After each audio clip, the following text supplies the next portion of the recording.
No wonder nobody streams in fucking YouTube. It's so broken. And anything barely works.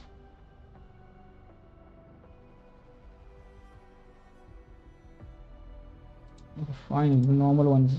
I have to edit everything again. So stupid, man.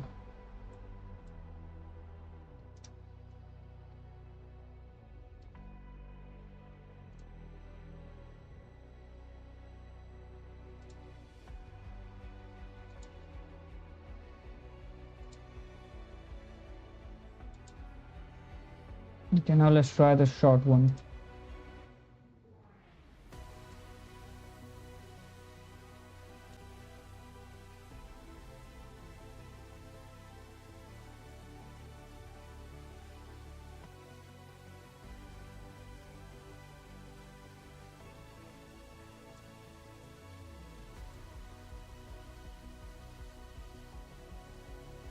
Why is it in upcoming? What the fuck is going on?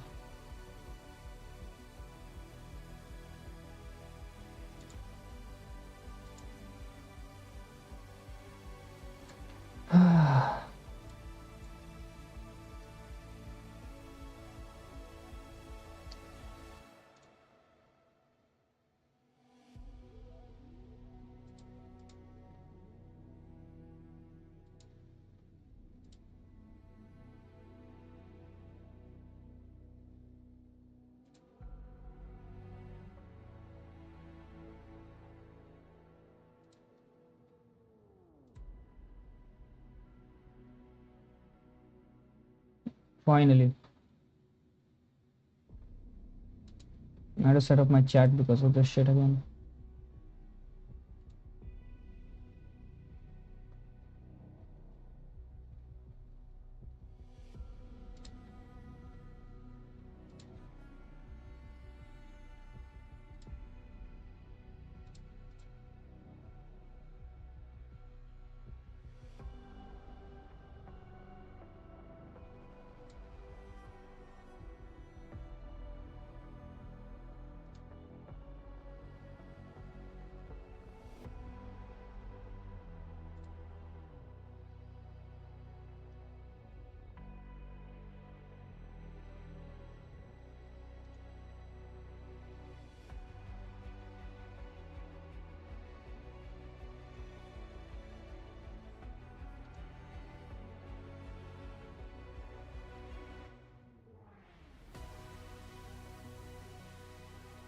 Hey.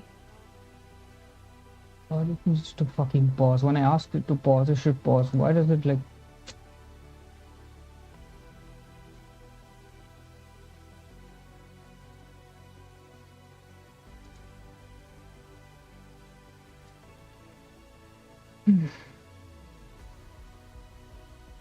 Okay, the first thing I want to see is like she released another video. I want to see what that video is about.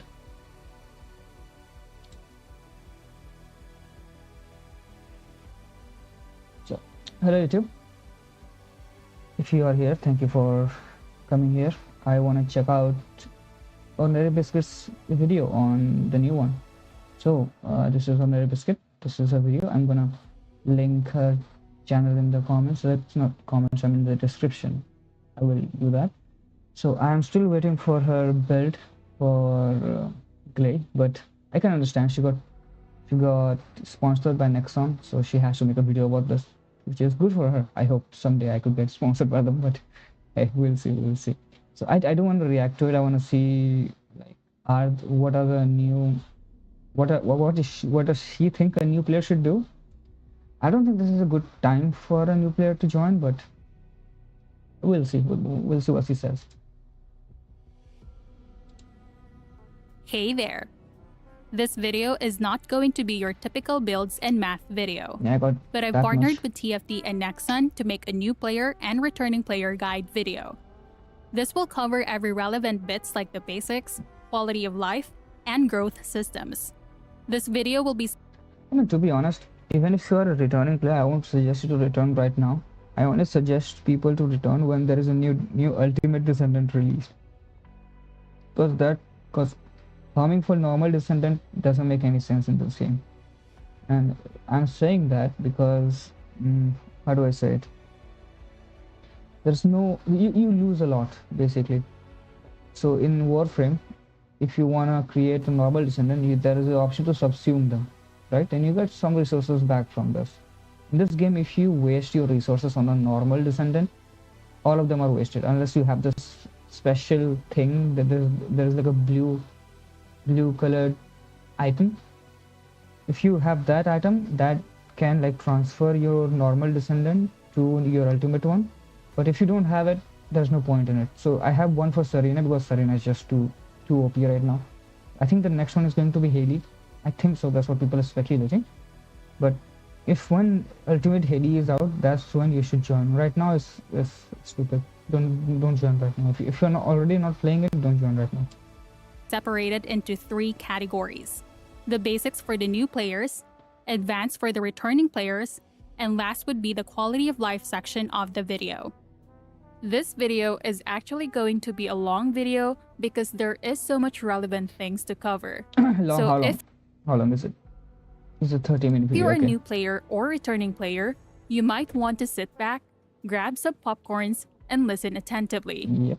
You can also utilize the timestamps provided on the video, in the description, and on the pinned comment. Let's start by talking about the basics. And this part is aimed to players who just started the game, who are unsure where to start and how things work. I'm going to say something. If you're a new player and you're just joining this, let me just check. Can we increase the quality of this? Okay, we can. It's just the bitrate, it seems. Okay. So if you are a new player and you're joining, the first thing I would say is stick with Bunny and farm for Serena. That's it. That's all I want to say. When you first log into the game, you'll be asked to choose between 3 descendants: Fiesa, Ajax, and Lepic.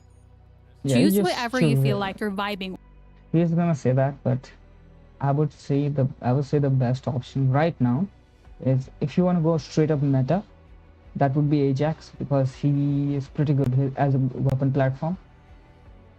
But Fiesa, he's pretty decent as well. In the end, you'll be able to clear contents and You know what I should do? I'm gonna mute this fogger. He's really bothering me now.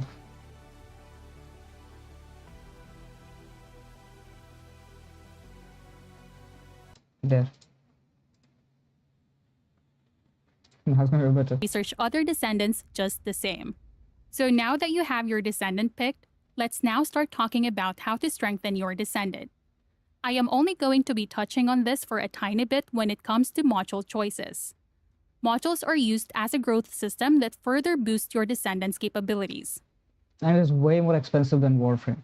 It's way more expensive than that. You have to apply a module, whatever the energy activation or whatever it's called, the forma, let's just say that. You have to apply it to almost every single one of the slot, or else the character won't be fully built. It's extremely expensive. You have your cooldown reduction module, which reduces the cooldown of your abilities. Range modules, which increases the range of your abilities. Damage modules, which increases your damage, and many, many more. Modules can be obtained as you play the game through missions or enemy drops. Naturally, as you progress, you will be able to understand how... See, the thing is that, obviously, I'm sorry for pausing a lot, but it's a reaction video, obviously. So what I'm going to say is, like, she's sponsored by them, so she's not gonna, I don't think she's going to touch into things that are negative about the game that much, but I'm going to, so that's why I need to pause. So right now, as I've already said, you join, if you want to go full meta, you join, you pick Ajax, you farm for Bunny, you farm for Serena, and then you're done. Right now, that's all you need to do. The basics of descendant building work. We also have a wide selection of content creators from big to small who often upload... By the way, take a screenshot of this. Most of them are pretty good. Most of them. Elisa, pretty decent. He makes pretty good content. And he was live on this screenshot. He's live for so long. It's insane. Mox is okay. It's okay. He makes decent content. Seven is pretty decent as well. Low budget gaming, goated as well. 7 is fine as well. Sean, these two are fine. I'm not seeing any content from these 3. Maybe they have really good content. I'm not sure. I'll look into them. Build videos for certain descendants. Take that opportunity to learn so that by the time that you do, you can now build your descendant however you want. The thing that I'm going to say is the best way to understand a build in this game, because like in Warframe, the people they make, even if the build variety is so different, right? There you can just like pick a single creator and you can just look at their gameplay and you can choose their build, right? Here the build diversity is not that much, so it doesn't really matter who you pick. It's more about like quality of life, right? So whose quality of life you like more? So for me, I like ordinary biscuits quality of life way better than anybody else. So like Moxie, he full focuses on different things. Alex said he focuses on different things. Like this, there is like at most there's like 2 or 3 modes that are going to be different. It's not that big of a difference. Even if we just pick one and we just build it, that would be better. The only thing I'm going to say is this guy Elisa, he has fully built weapons, armors, and everything, right? So some things that can work on his build might not work in yours. That's something that can happen. So that's why I like ordinary basic because she explains everything and like she gives you an option. She like actually explains you how the builds work, how the builds work. But you don't, if you don't care, Elisa is pretty good. Like he makes content, he makes builds that are high level build. So if you're in the end game, you follow this guy's build because you can invest in things that he invests in. Moxie is pretty general. You can follow if you don't care about much. You just want to follow. You just want to build that works. You can follow Moxie's. If you actually want to understand how the builds are working, I would say ordinary builds is pretty recent. I'm not sure about others. I haven't seen them, so I'm not gonna comment on them. Now that we understand what modules do, let's talk about module capacity. Module capacity dictates the amount of modules you can put on your character. Do not do this in your normal character either. Don't do this. Wait for the ultimate one. The most natural way for you to increase your module capacity is through leveling up your mastery rank as a new player. We'll touch on the topic of mastery rank later on this video. There are also other ways for you to increase your module capacity, and that is through energy activators. You can get energy activators from a lot of sources like Damn, she has events, 40 of them? missions, or by crafting them, and in order for you to use them, you just have to go to your module additional settings, max capacity up, and you should be able to activate it from here if you haven't, and you'll increase your capacity by 20. Another way for you to increase your capacity is through using modules for your sub-modules, and these modules typically improve your sub-attack or modify your grappling hook. I will suggest using mid-air maneuvering for every She's suggesting it because that's what she has to say. But she doesn't want to say that everything else is just useless. Because that's what it is. Mid-air maneuvering is the only one you're going to use throughout the game. In any build you see, mid-air maneuvering is the only one you will see. Unless, if you don't have mid-air maneuvering, I would say just pick a random one. Doesn't really matter because you're not going to use it. You're just not going to use them at all. They're useless. That's actually fucking useless. They're like the most this slot is the most forgotten slot in the game, right? So this place is basically mid-hand maneuvering slot. Basically, if they remove everything else and just keep mid-hand maneuvering, the game won't change. That's how it is. Descendant. Sub-modules function differently than your regular modules because your regular modules subtract from your module capacity. But this one adds to your capacity the higher you upgrade your module. Each module other than the sub-modules reduces your capacity as said earlier. But you can further reduce the amount of capacity consumed if you place the module in its matching symbol or module socket type. If you place a module on a socket type that looks different, the module capacity cost increases, so you have to avoid doing that. You may also notice module sockets with square on them.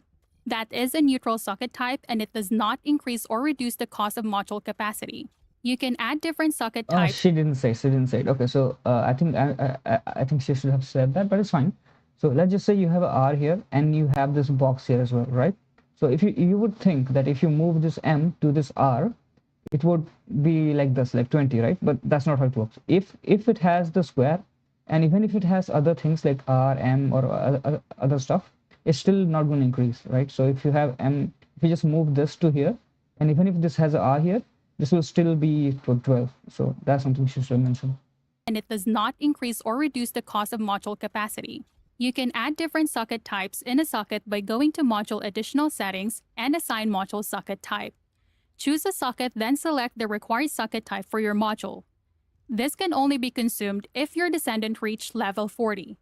Doing so will consume Crystallization Catalyst, which can also be found through events, mission rewards, or by crafting them. Yeah, just look at this. Just look at this, okay? So this is the ultimate one, I think.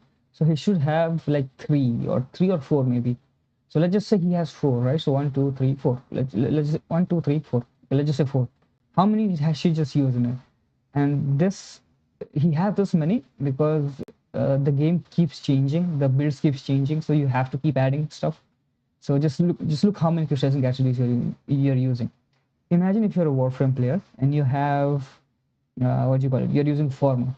You know how costly they are, right? So even here they are not as costly, but they are. To be honest, no, they are actually more costly in this game. So 1, 2, 3, 4, 5, 6, 7, 8, 9, 10, 11, 12, 13, 14, 15, 16. There are like 16 of them just added to this.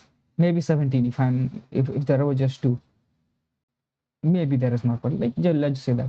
So 16, 15 to 16 she has added here, and this is all throughout the game. So if you select one build, that build is going to last you for like one patch, maybe maybe one patch, right? So like if it is an old character like Ajax, maybe not, because like they don't change that much. But if it's a new character, yeah, it's going to change. So like, so 1, 2, 3, 4, 5, 6, 7, 8, 9. You have to have 9 for one character. Like that's the default, and for this as well, because this gives you like 5 extra. So like basically 10. So let's just say you're building ultimate one, right? And you have like 3. So 4, 5, 1, 2, 3, 4, 5, 6, 7, 8. So 8 to 7 is a mandatory catalyst to build one character. That's what it is. It is pretty expensive. Crystallization Catalyst is one of the most needed item in the game, since you will need a lot of it in order for you to have the build diversity for a single descendant. The good thing is though that they give you a lot of these in like login rewards and event rewards, because they know this is like something you always need, so they give it. Or in order for you to build multiple descendants and weapons. Now here's a tip. Try to avoid using Crystallization Catalyst or energy activators on anything except descendants and ultimate weapons. These are very hard to find as a new player, so you have to save them. I'm so glad. One weapon that you can get early is the Thunder Cage through a mission, and this is actually a very strong weapon, even in the endgame, so I will suggest increasing its module capacity and investing in like full invest in that shit. Like if you are in the game, right? If you're just joining the game, once you get the Thunder Cage, if like every expensive resource you have, just throw it on a Thunder Cage. You will not regret it, trust me. Into it to help you with contents. Investing into descendants is entirely up to you. But a descendant that I can recommend, which you can get early on through a mission, is Freyna. Do as I say, if you want to live. Certain descendants has their ultimate version, and that might stop you from investing into their default versions. There is a way for you to carry over your investments to the descendant's ultimate version, and that will be through using the Photon Imprinter. This item can be obtained through events, so if you really like a descendant, do not... By the way, the game has only given 2 of them. I have 1, because I missed one because I missed one by 1 day. By the way, I missed one by 1 day, literally. I was building in this because I thought like I would get another one, and I missed it by 1 day. That is like you have to log in every day to get it. You're not gonna get this from events. She's saying it, but we have no idea what's the next thing, right? We don't know if the next thing is a login event. We don't know if you're just gonna get it through an email. We don't know that. So if you are planning on building a normal descendant and thinking that you're gonna get one, just know that you're just not gonna get it. We don't know if there is any, like, let's just say there is any task you need to complete to get this. We don't know that. It's mostly login, because the previous one was login, the second one was login, and we don't know about the third one. So be afraid to use your resources. Only a number of descendants has their ultimate versions yet, and half don't as of now. Weapons has the same function when it comes to increasing its module capacity. Like what I said earlier, only invest on ultimate weapons. Each ultimate weapon has its own ability that could either increase the weapon's damage or serve as a stat stick to a descendant, which increases the damage of the descendant's abilities. Ultimate weapons can further be improved by upgrading the weapon's ability. Doing so would require you to farm and research multiple copies of the Basically same like weapon, Genshin. and it can be accessed in Basically the like a weapon's gacha game. workbench.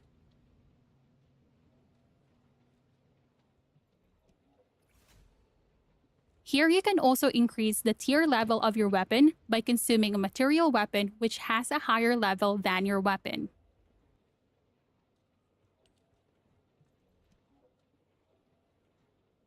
You can further increase your weapon's damage or improve the quality of life by unlocking its substats.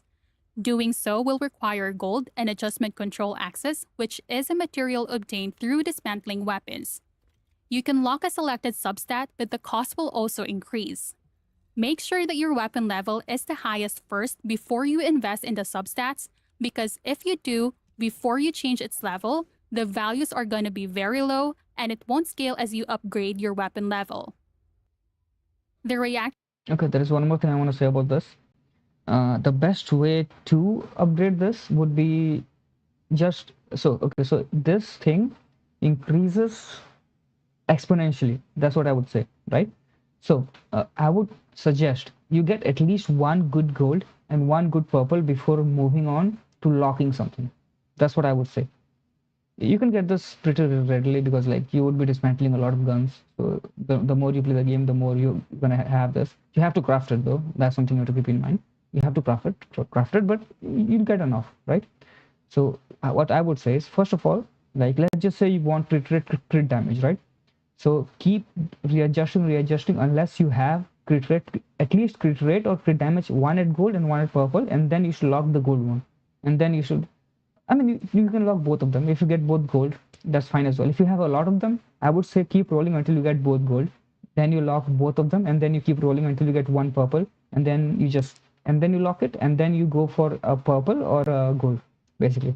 Like if you have too many, I guess you want to gold all of them, but purple is fine. It's not that big of a difference. Because if you do, before you change its level, the values are going to be very low and it won't scale as you upgrade your weapon level.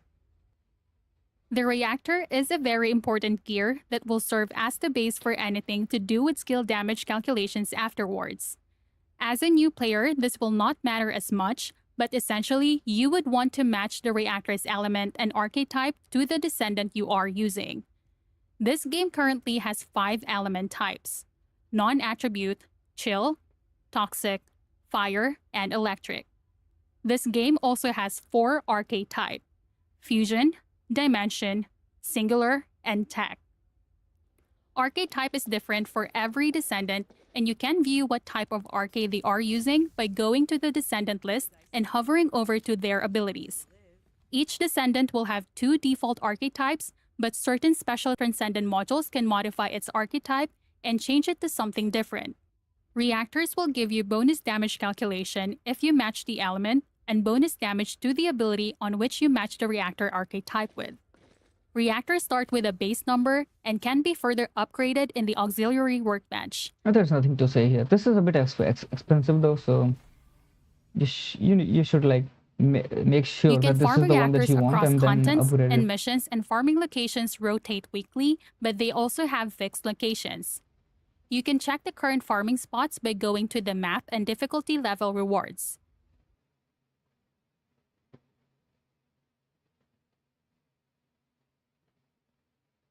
Yeah, there's nothing to add here. This is For example, this pretty is basic. Inez.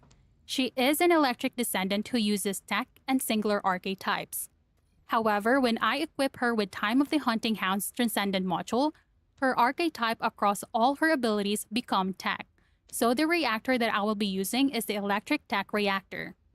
Yeah, pretty basic. Each reactor has random substats and this cannot be changed. So if you're looking for a specific substat, you have to keep farming until you get what you want. It also has rarity level starting from blue to gold, which reflects the value of the reactor substats. However, getting a low value substat does not matter as much because you can eventually spend resources to increase its value in the auxiliary terminal. External components are also a crucial part of your descendant. These add to your HP, defense, shield, damage, and certain component has special effects that synergizes with certain descendants. Ultimate external components have 2 set effects when you pair 2 sets or 4. To be honest, the other two sets that you have for external components, it doesn't really matter that much, because the thing about this game is, as survivability is a problem in this game.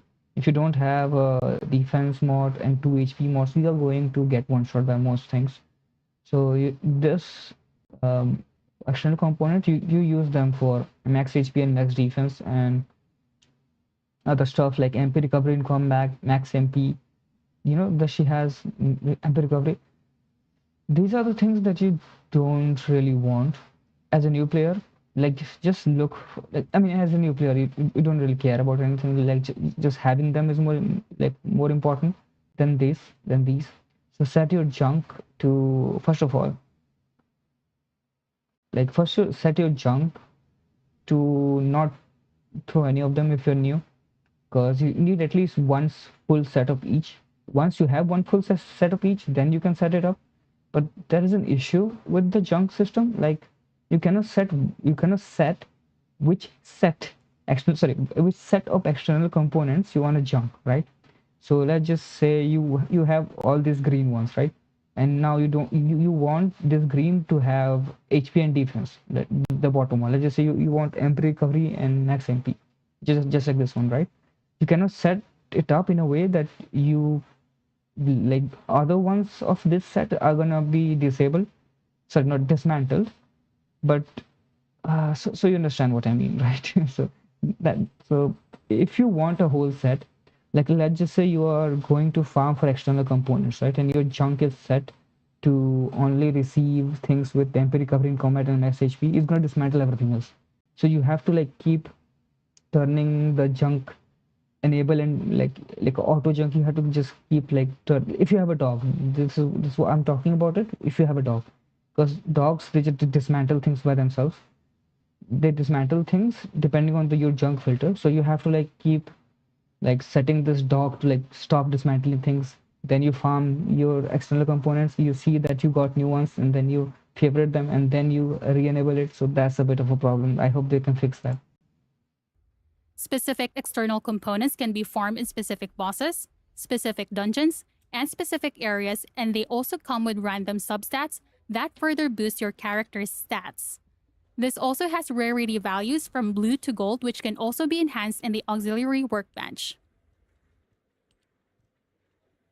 Now, with the basic growth systems discussed, you might be wondering how and where do I find the needed blueprints and materials for weapon crafting, descendant crafting, and growth resources like energy activators and crystallization catalysts. There is a library where everything is listed. Once you're in the library, locate what you need and it will show you the materials needed and where to farm them by pressing the acquisition info. You can track the materials needed so it shows up in your UI. You can also use the target farming system, which is basically just a pity system in case you get unlucky. However, the targeting system can only be used on blueprints and chests. All you have to do is select the blueprint you need and select Set Target Reward, and you can only target 4 different blueprints or chests at the same time. As a new player, farming gold and Kuiper can both be difficult. There are a handful of ways for you to farm basic resources used in upgrading and researching. As a new player, you'll be gaining them through missions, events, and special missions.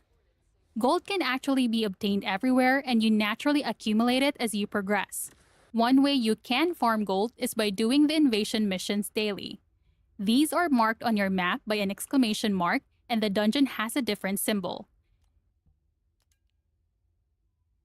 These also unlock another seasonal growth system by leveling your inversion reinforcer. You can level them through missions, field missions, and invasion missions. During your mid-game and end-game, you'll be introduced to the hard mode special operations, where you'll be able to access the Special Operation Albion Resources Defense in Fortress and in Kingston. This is actually currently the best gold farming area, as well as the best area to level your weapon.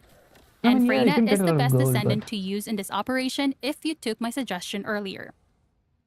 Farming Kuiper can be through missions. I mean, people mostly do that just for what you call it, to level your character or your weapon up. That's what you are going to use that for. So even if you are farming gold and you can't complete the whole thing, I would just suggest you see the best way. If you want to farm gold, just don't just farm gold. Have a like a low level, like low mastery, not low level, a low mastery weapon on you at all times when you're farming gold through that method, because you would need to level up your account as well, right? So the more weapons and the more characters you level, the more like the higher your account level gets. And if you're farming gold through that method, you should always have some weapon on you. So do some multitasking. Don't just like go there with fully upgraded weapons and fully upgraded characters. Don't go there with that. You're just gonna waste time. and monster drops, but the best as a newbie would be to find vaults across the map. These Oh, are marked on this your map, fucking and all you sucks. have to do is head towards it. I'm saying why this sucks is like there is a character that helps you to basically open this easier, and some of them are so difficult. Like it's not a skill issue. If you play Dead by Daylight, maybe you can do this, but like they're intentionally extremely difficult so that you have to farm for a specific character, which is bullshit. They should not have that. Successfully cracking the code will reward you with resources, modules, and a lot of Kuiper. The only thing you need is to find code breakers that drops from special monsters. Certain descendants like Enzo and Nell will help you by reducing the vault's difficulty when you open them, so if you have these descendants unlocked, you can use Okay, them. Nell has it as well, I guess. I guess it's better to just use Nell then. Because Enzo, there's no point in farming Enzo. He is pretty weak. You can farm Nell because Nell is pretty good when it comes to crowd control. And she is a pretty strong descendant. So if you're farming for Nell, I guess you should just use her. Because Jesus, Enzo is low-key a Nepo baby right now. Like if you don't have Nell, you have to have Enzo for this. And I'm so glad they added Nell to made it so that Nell can do this as well.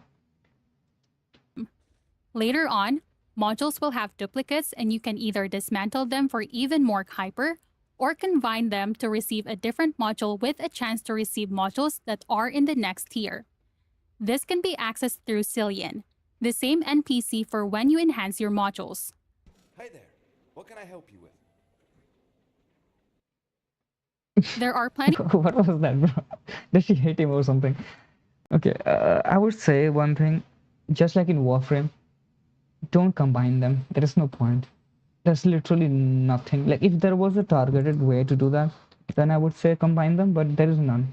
So let's just say you want a specific mod for a specific gun, and that specific gun uses, let's just say green ones, right? Let's just look at the bottom here.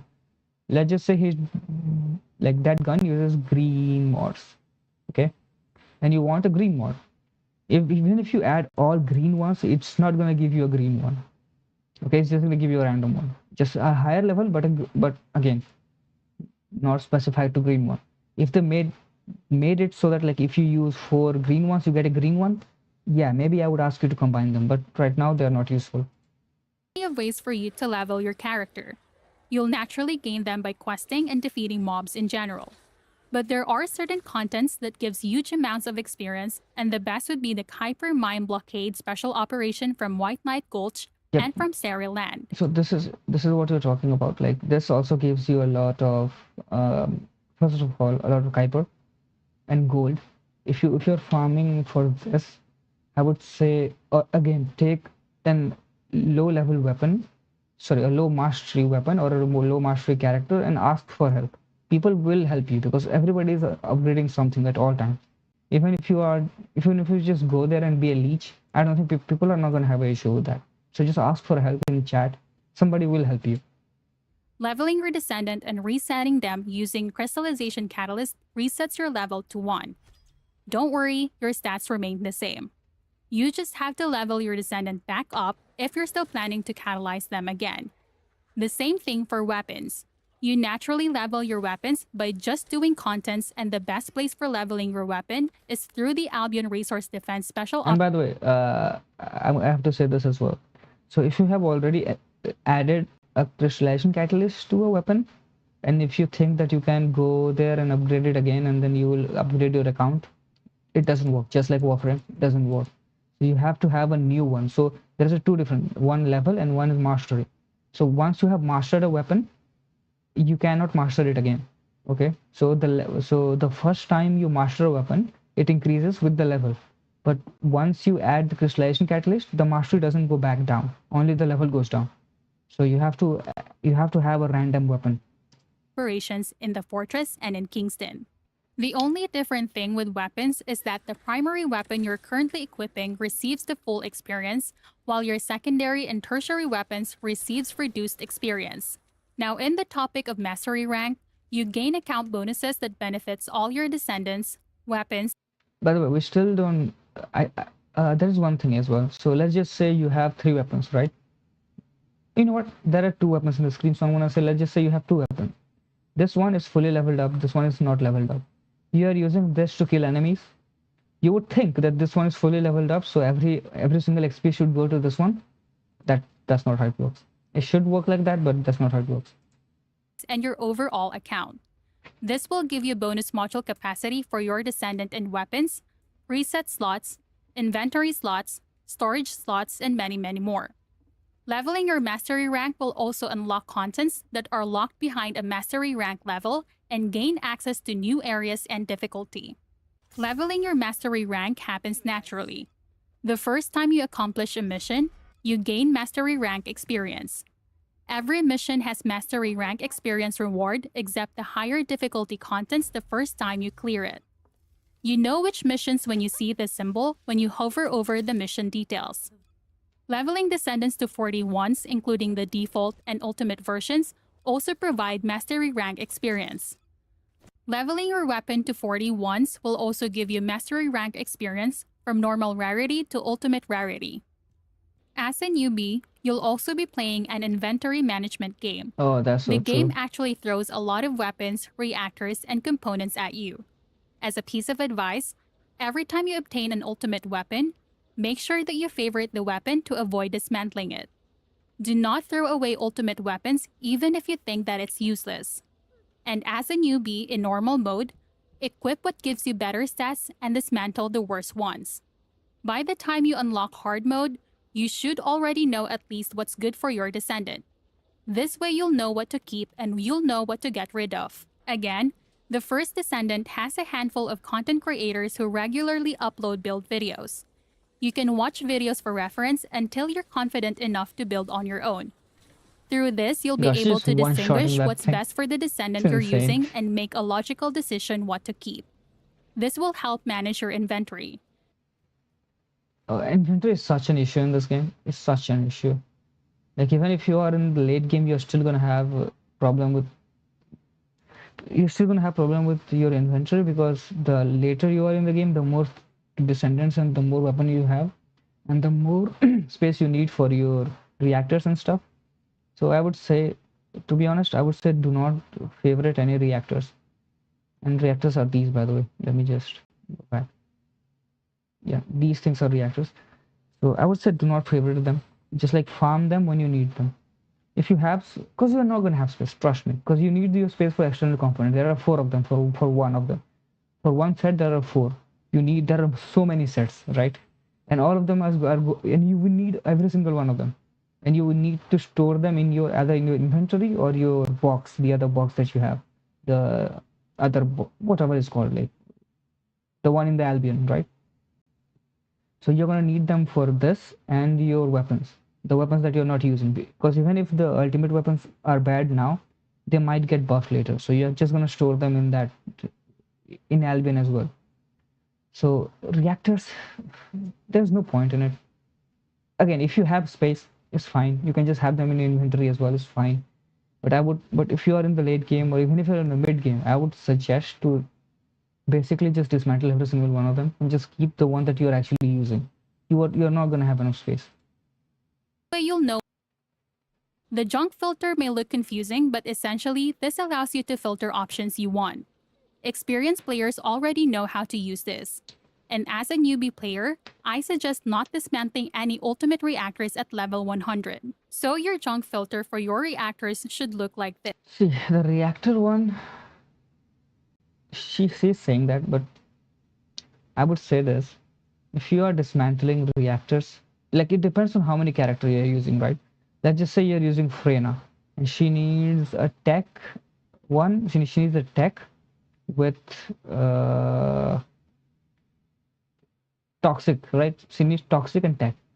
I would say just go to the difficulty rewards and just farm her and dismantle everything else. Like if you need one for your specific for a character, then don't dismantle them.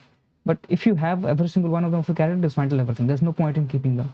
Trust me that it's not okay. I would say there is a point in keeping them because they are going to be useful later. So let's just say you dismantle something today, right? There might be a new patch where you actually needed that, but it won't be an issue if there was more space to keep them. There is not. There's just not enough space. So you have so you have to dismantle something, and that something is a reactor, right? So priority goes like this. Weapons, they are the highest priority. You do not dismantle them ever. Just never dismantle them. The second priority is reactors. If you have duplicate reactors, sorry, not reactors, I mean external components, right? If you have duplicate external components, you should dismantle them as soon as possible. Do not keep more than one. Okay, you just have one set of each. Do not keep two sets of each. You are not going to have enough space. And then it comes to reactors. Like if you have reactors that you don't need, just dismantle them. Do not keep them at all. Until you're able to get the hang of using this. It's okay to keep reactors with blue substats because again, you can just enhance them later on. Yeah, it doesn't matter. Just keep them in blue. This one, just keep them in blue. You can like do not upgrade them to like purple or gold unless they are something that you actually don't care about. You know, like skill cost is pretty good actually. So it's okay to keep. Let's see once like this scrolls this. up. Okay, stuff like additional skill attack versus Legion of Darkness. Like this is extremely specific, right? So don't keep so stuff like this. I don't know why you would need this because I'm almost at the end game and even I don't need them. But if you are at the end game, maybe you can set this to gold maybe. Until you're able to get the hang of using this. It's okay to keep reactors with blue substats because again, you can just enhance them later on. For newbies, do not dismantle ultimate external components at level 100. Just don't dismantle them. If you don't have the full set, don't dismantle it. Again, there's nothing more to say and about your this. filters should look like this until you get a hang of it. Same goes for your weapon. Your filter. Yeah. I mean, if you have, I mean, again, I have already said this about the external components. If there was an option to choose which set you dismantle, then this won't be an issue. But yeah, you have to have this. So just think about this, right? External components, you need every single one of them. You cannot compromise it because you need one of each set, right? So, and there are 4. So all of them and then 4 of each set. Just imagine how much space it is going to take. That's why I'm saying dismantle your reactors. Should look like this until you get a hang of it. Same goes for your weapon junk filter. Progressing through the game will eventually lead you to unlock fellows. These are companions that automatically loot for you, provide certain quality of life effects, and also... There's one more thing. If you're from Warframe, these characters, these weapons, they don't increase your loot radius. Okay, they actually go to the loot location and they loot stuff, right? So they work like a character that can actually go and pick up stuff. The more you level them up, the more their radius increases.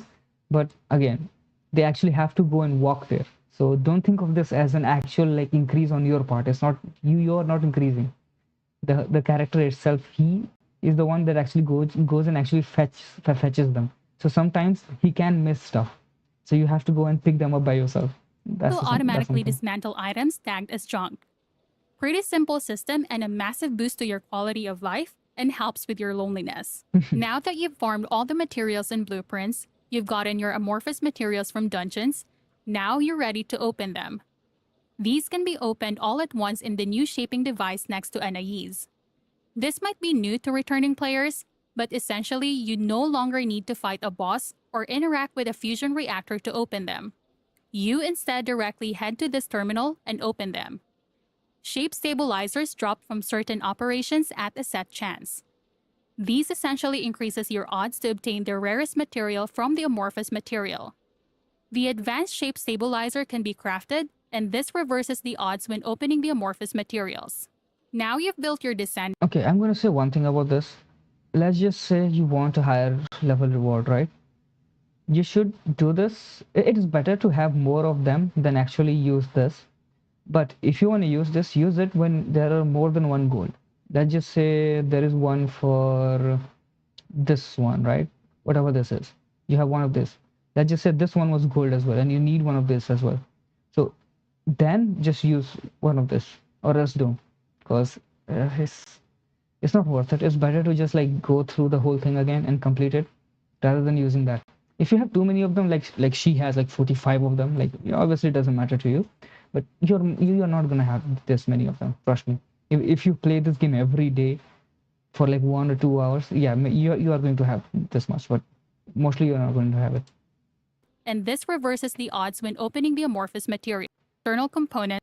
Now you've built your Descendant, farmed your weapons, reactors, and external components, you're now ready to tackle the more difficult content. You can now queue publicly or utilize the party finder. You can join Nobody uses existing them, parties bro. if you want, or utilize the quick join function after you've set your own tags and condition. You can choose which descendants you prefer as a party member, which content you want to do, which region, mastering rank, and more. I should also mention that as you level your mastery rank, you obtain preset slots. This allows you to save your current build and descendant so you can get back to it if you want to play the exact saved descendant and build. I have just one page of it. Even she has like all. She You doesn't can have also two head pages. towards this That's actually NPC right expensive as here to well. check for ongoing events and or access the event shop. Event shop rewards can vary from resources to cosmetics to very valuable items like the photon imprinter. If you don't know what she said, photon imprinter is the one that helps you get from normal descendant to ultimate descendant, and this is where you get it from. That's why I'm saying it. You're most likely going to get it from here, and you're not going to get that many. Even the game is like what, like 2 years old, and we have 2. So do the math. The game also introduced a new system called HQ orders and special orders from this NPC right here. This works similar to a quest board where completing missions would reward you with certain weapons, descendants, and many more. Just a Another good NPC target to take farming. note is ETA 0. This NPC only opens his shop 12 a.m. Friday to 12 a.m. Monday Pacific Standard Time. There goes the dog. His shop offers resources, descendant and weapon blueprints, cosmetics, and limited skins. He only accepts 3 kinds of currencies, and we like to just call it red ticket that can be obtained from dungeons and missions, gold ticket from selling your duplicate blueprints, and green tickets from defeating Abyss Colossus. Red and gold ticket items reset every week, while green ticket items reset every Abyss Colossus rotation. As new players, you probably are confused what each Okay, Abyss Colossus I should say something about this.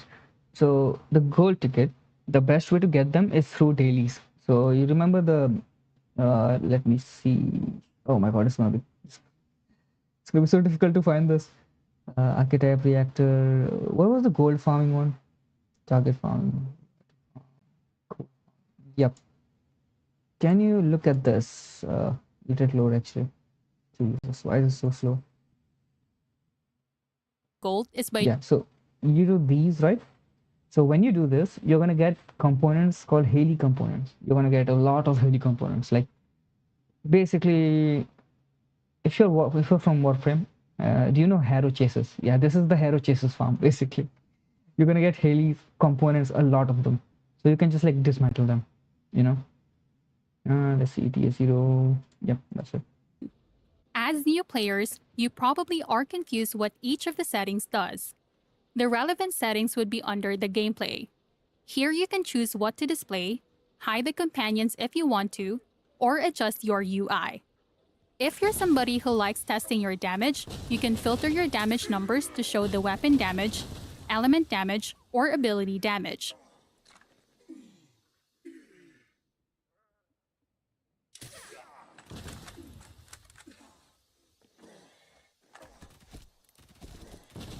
One important thing I can suggest changing is to turn on attack button hold mode.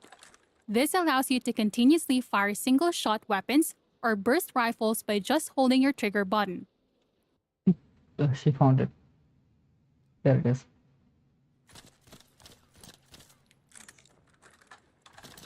You should always have this enabled, to be honest. I also like to suggest turning on the instant casting mode so you're able to instantly cast your abilities towards your cursor.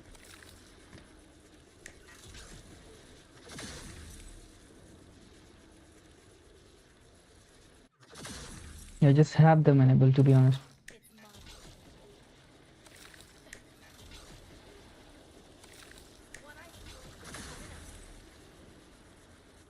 Another quality of life is turning on skill cooldown details so you'll know when your abilities are up.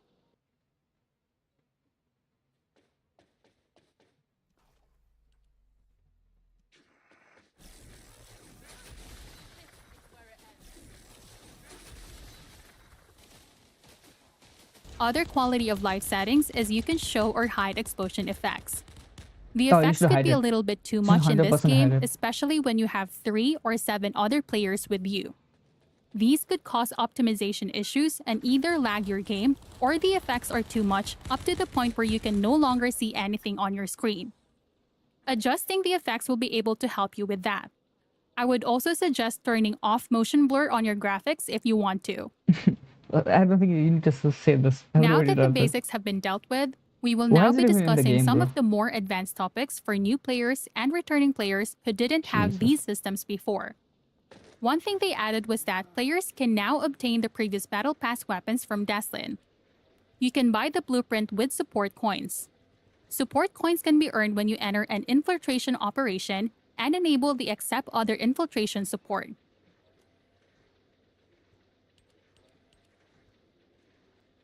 You can also obtain support coins from doing Void Vessel missions. This is a perfect system Okay, for she didn't say it. Okay, so these ones, they're not previous battle pass. Okay, let's just say the battle pass 1, 2, 3. You are in the 3 one.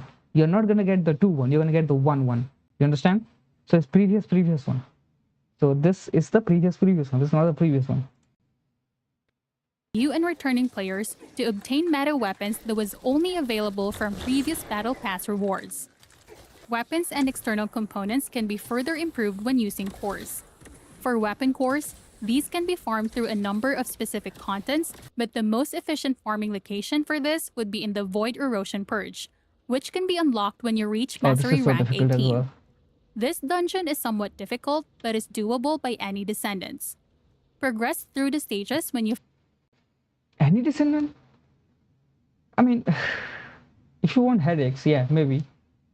Like, if you want to torture yourself, yeah, maybe any descendant. But obviously, there are easier ones. It's like saying you can technically cook a fried chicken in any oil, but like, yeah, it's gonna be easier when it's high smoking point oil, right? So, what I would say is, if you want to do that, the specific character that you need is pick a build. Like, if you don't want headaches, obviously, pick a character that has high defense, basically, like a character that basically scales with HP, like obviously Serena. This whole game, like, you can complete the whole game with Serena, like Serena, Ajax, character like that have a high defense and high damage. It doesn't matter if they have high damage when it comes to weapon or high damage from skills. You just need to have high damage and high defense. You need to both of them. feel like you can take it on at your own pace. The higher the stages you are, the better the rewards, the higher the core tier you receive. In order for you to equip the cores on your weapon, you would need to craft a core binder in order for you to unlock the sockets. Cores go up to the 10th level and the value increases drastically as the level goes up. Each core can only go into a certain socket type that I would suggest one thing about this. If you're adding codes to your weapons, I would say wait until you can actually add level 10 ones, because the increase is exponential. It's extremely high, right? So if you can get level 10 ones, you can craft them as well. Like if you can't craft them or you can't get 10 one, I don't think you are fighting with enemies that actually need you to have something that high level anyway, right? So if you can't do it, you don't need it, trust me. Matches its color and symbol. Each weapon can have a rainbow socket type, which means every core type can be slotted in. The core has a range of set values, and the value you get is randomly selected within the range. External components can be improved through external component cores, and you won't need to craft a core binder like weapons do, and these can be farmed in a number of specific contents, but the best farming spot for this would be in the Sigma sector. You can increase the core's level by combining lower level core, and you can also convert core types by using the other core This types. is what I was saying. If you cannot combine them into a level 10, you are not doing content that needs core in general, right? If you cannot combine them into level 10, you don't have enough of the cores, then the content you are doing doesn't need cores at all.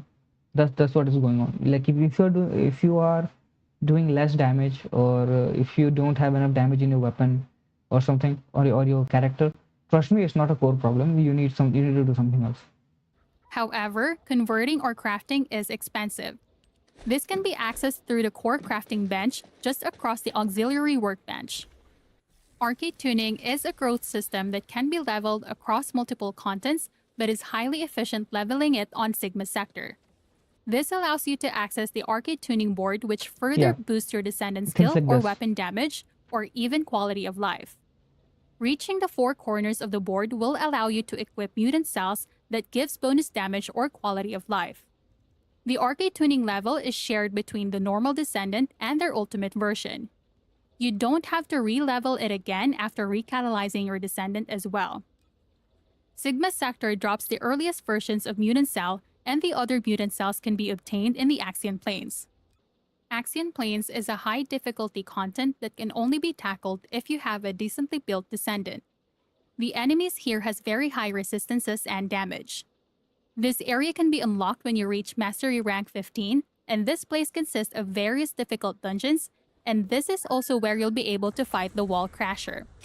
This area and its missions, dungeons, and bosses is where you'll find resources, materials, and modules for high-end growth systems like trigger modules, which provide special effects to your abilities and weapons. These can be activated through equipping a trigger module that synergizes with your descendant. You can check which trigger module synergizes with your descendant by filtering it automatically. There's This no place point in is it though. also where you can efficiently farm Ancestor modules. Ancestor module is the highest end growth system content that many players are trying to optimize. This can only be obtained through jackpot drops in missions, jackpot drops from Wall Crasher, daily missions from Sigma Sector and operational missions, ETA 0, and weekly rewards from some dungeons. And there's also one thing, because you get this from a chest, this red chest. This red chest can give you one for every single character in the game, right? So the more characters that the game releases, the harder it's going to get for you to get a specific one. So right now there are how many? Maybe let's just say there are 10, right? Right now the chance is 4%. That's what I'm. If you look at this, there is a 4% chance of you getting a trigger module, sorry, an ancestor module of one specific character you need. And the more characters they add, the 4% is going to decrease to 3%, 2%, 1%. It's going to decrease a lot. So I hope they add trigger module like this A, then B, C, D. I hope they do something like that, because that is extremely annoying to farm. Ancestor modules drastically improve a descendant's damage and quality of life. Each Ancestor module has random substats that has different colors ranging from blue to red, and this time, players cannot enhance the substats. They can only re-roll the substats using the superconductive cooling unit. The material itself is difficult to farm, but you can easily farm it in this Axion mission when it has the Fangs icon, but it won't always be available. The Fangs icon is called Operational Area, which increases the mission's difficulty but gives you better rewards. It rotates between the existing field missions at a given time. Whenever this mission isn't part of the operational area, Players can instead farm the material from the newly added farming content called breach tracking. This dungeon will provide gold, high-end crafting materials, and superconductive cooling unit based on the chest you open. You can open all three in the same dungeon if you need to, but will consume more stabilization keys. Stabilization keys can be obtained through killing the roaming Field Colossus in Axion missions, and the best She farm got for it is 70? when you That's defeat insane. Wall Crasher. A lot of players are unfortunate in trying to get a very good Ancestor module. They might also have already exhausted their keys to farm for superconductive cooling units. What you can do is to buy the Ancestor module you want from the game's trading system. The trading system allows you to buy and sell Trigger and Ancestor modules. You would have to log into their official website and head towards the marketplace. There you are able to look and filter for the substats and value you want from the Ancestor Yeah, module just you're trading. after. I don't know what to tell you about Clicking this, man. purchase would send a private message to the seller when they are in the game. I'm gonna say something about this. 2000 is what you should pay for it if it is the most efficient one. Okay, if somebody is selling it for more than 2000, don't touch it. You can then invite each other to a party and head towards the trading terminal. Request for trade, and you can then start buying the module with calibers. The buyer also shoulders the trading fee of gold. The maximum items you can send is 6, while the maximum caliber you can input is 10,000 calibers per trading session. If you want to sell your Trigger module or your Ancestor module, make sure you're logged in the game and you're signed in the website. Head towards the trade market, select the register for sale on the bottom right. You can only register 5 items at a time. That expires every 7 days if the item remains unsold. However, you can extend the register date by 7 days when that happens. Players who wish to purchase will send a private message to you in-game, then again, you connect and party up if you wish to proceed with the trade. The devs actually wanted to improve the system through their companion app. The companion app has a lot of functions. This shows the current Descendant you are using, the build, your resources, the weapons, reactors, and components. The coolest part they recently just added is that you can now check the things you're currently researching, and you can also start a new research from the app, which is a very good quality of life improvement for us players. This gives us accessibility even when we're not logged in, whenever we're on vacation, special events, and more.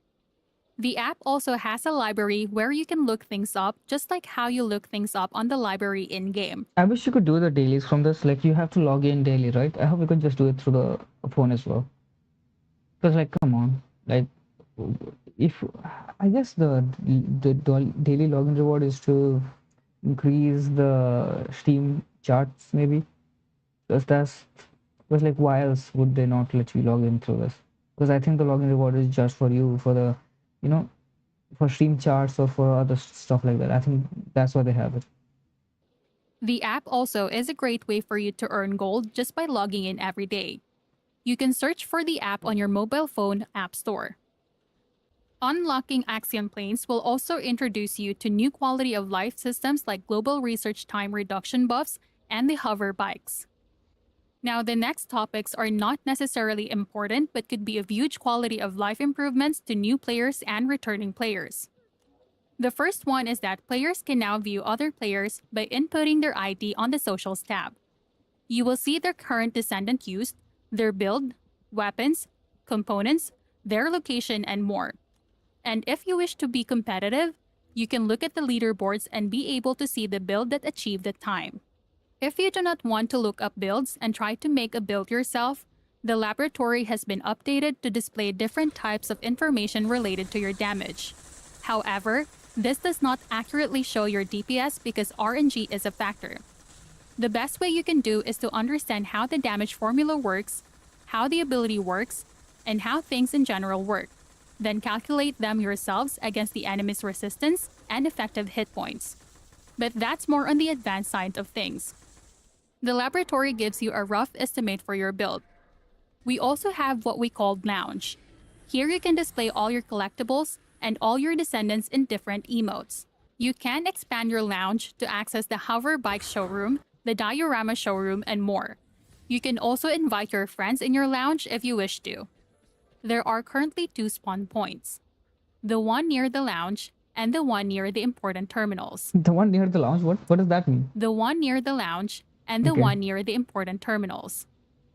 You can set your spawn by hovering over the spawn icon and select default entry location. You can also modify your wheel function and add certain quick actions aside from emotes, stickers, and more. What I like to do is customize the main wheel for quick access, quick action for contents like abort mission, disband party, and photo mode. If you're a creative person, you can play around the photo mode. As the name suggests, you can take photos for your descendants. She's a And very some creative even person. consider this as their endgame, and my community has been pretty creative with their photos as you can see here. You also have a wonderful quality of life for inventory management.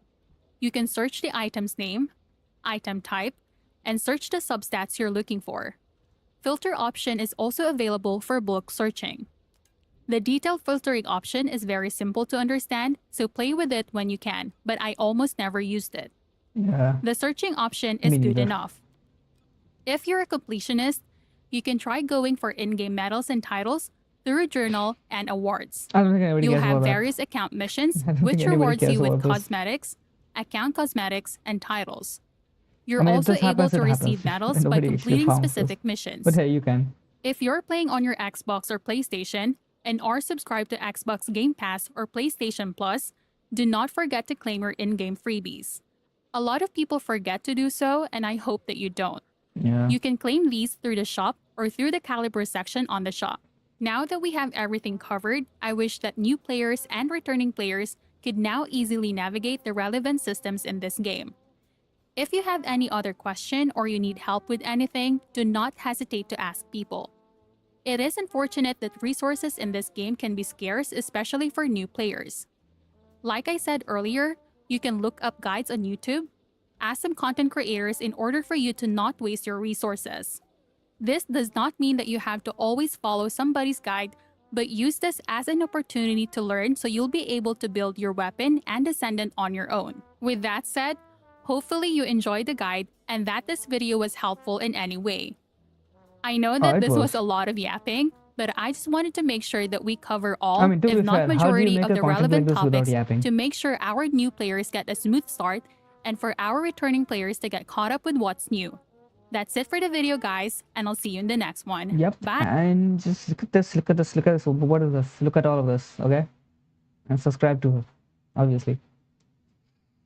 Yep. Well, that is it actually. Well, now we can go and play the game. Finally. Because, to be honest, like, you should go and subscribe to her. If you want good builds, she is the one that you should actually go and look for. She makes extremely good builds. Well, let's continue with our though.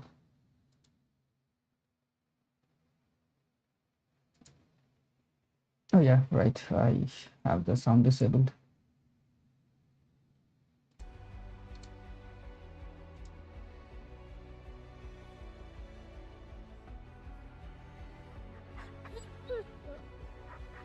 Yeah, I get it. Everybody got an upgrade.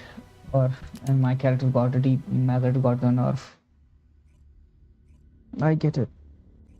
Time to change her build now. God damn it.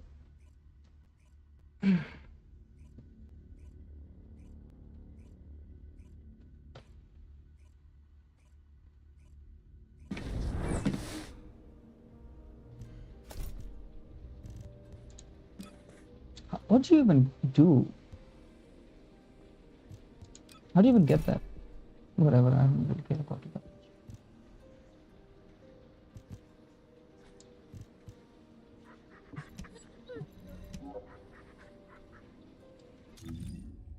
Oh, get this by shop. That's so bullshit, bro. Whatever.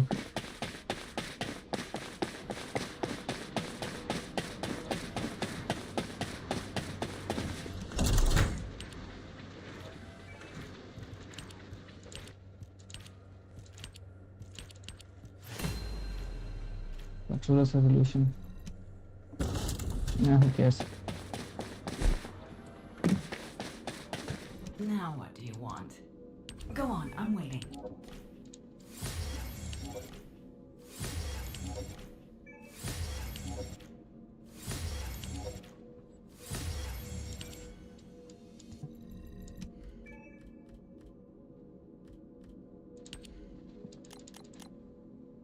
$150, really? If we don't have enough for this either. There needs to be a better way to farm this. Yeah, it seems like this is the only way. Well, we need to farm this as well. I want to change the build for her first. And for that, I'm going to go to the one she suggested actually. Let's check some people out. How about that? Work. We also have a Yeah, so who should we do? Sean Yates, maybe? You know what? I heard Smokes. He has less subscribers. He has 379 subscribers. So, like, I want to support them as well. So,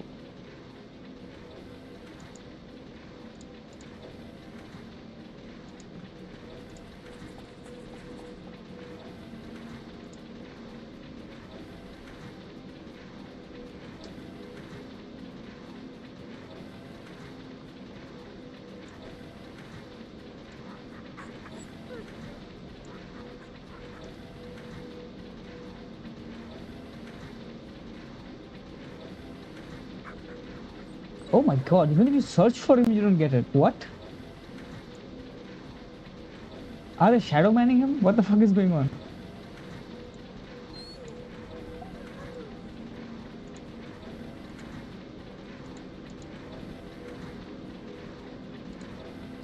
Okay, I'm gonna put exactly his name. Okay, finally. Jeez, are they shadow manning him or something? Why is it so difficult to get this guy? Tunnel, Daya again, Alvin Calvary, Afterglow Sword, 8 amps, Haley, Yunjin. Now this guy really loves Haley, doesn't it? I guess his favorite character is getting a buff. No, not a buff. An ultimate. In the next patch. Haley. Okay, she's just Haley. Okay, if you want Haley build, go to this guy, I guess. Every single one of them is just Haley build. Okay, it's fine. Let's go to Alisa. Dubachi's game is pretty good as well. Let's try that guy.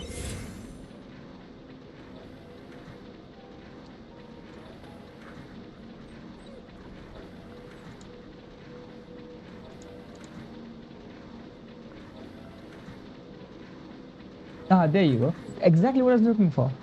Hello and welcome to Lobby. So this is his build about ultimate clay potioner blood and iron. Yeah, I don't care. Build adjustments. Let's get there. Alright, so we are in the lab now. Let's check the build and the adjustments. So what I have done here is instead of focus on dimension, I'm going with maximize conservation. This will reduce our cost by 35.4%. So this will take us back to around where we were, 30-ish power of life cost. Then for the range, we are dropping the range and we are putting multi-talented. So when we are using the dimension active skill, which is our fourth skill, we get a 20.5% cooldown. Obviously, you are dropping the range because you have the ancestor module for it. So obviously, you are dropping it. For about 5 seconds, which means when you're done using your fourth skill, it'll be available. For the ancestors module, I got a really good skill cost reduction. I do not have any crit damage, I do not have any dimension power. If you get those two things, it will be a perfect ancestors module for play. So with skill cost of 17.1% here and 35.4% here, I've managed to bring this down to 22.2%. So skill cost would be your first priority on the ancestors mod, because you can see I don't have crit damage and we still managed to clear the void erosion plus 10 without Crit skill cost really matters now. having to fill up a custom resource, and we were taking out the bosses. Yes, Greg did not go down that quickly, but again, Greg is the boss. You can use the Shadow if you wanted. Now, in case you get cooldown, let's say a lot of cooldown on your ancestors mod, you could swap out the focus on non-attribute with the power increase to get more power and balance your skills a bit. And you can also drop the multi-talented, because if you have a lot of cooldown, you won't really need the extra cooldown from here, and you can actually reduce your cost further. So let's say you got a lot of cooldown but not a lot of cost. You can go with strong mentality, and when you use this will reduce your cost to 14.6, meaning you'll not use a lot of your power of life. And so potent collector maybe not working as efficiently will not be a problem, because potent collector only gives you 12.2% back at a 17% chance. In other words, it will work very well when there are lots of enemies. But in the Void Erosion Purge, we have a smaller group of enemies, like 5-7 enemies, sometimes a bit more. But we don't have those hundreds of enemies that we get in the Axial Plains, for example. So adjust accordingly. So if you get, let's say, crit damage, go. So let me just show you the difference between these two. So Okay. multi-talented here. So he's showing me all of this, but like, Let's get all of this. Wall guy. Auxiliary power on the crit damage, because with this build, when you're using the fort, you have 100% crit rate, so take all the crit damage you can get. And then we take the power, and over here in the mutant cell, we are taking the non-attribute adhesion. For the shadow, this is the, because I don't have the extra. okay. So let's just see what's the difference between my build and his build. Why is the game pausing though? That should not happen. Whatever. First Descendant module. Okay, this is the wrong one. Reset. Load. Right. What should we do? What should we do? Let's dismantle all of them. So, right now, what we need is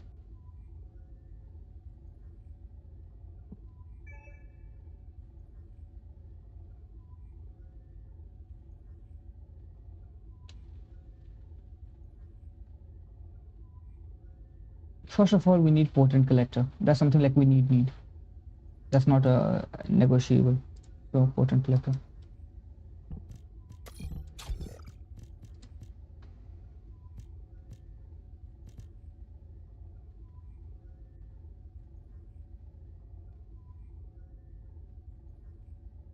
So we need a lot of cooldown now.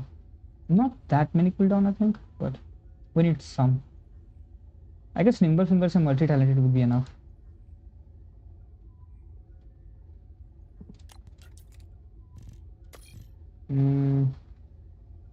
Let's add it here, maybe? No. Yeah, let's add it here.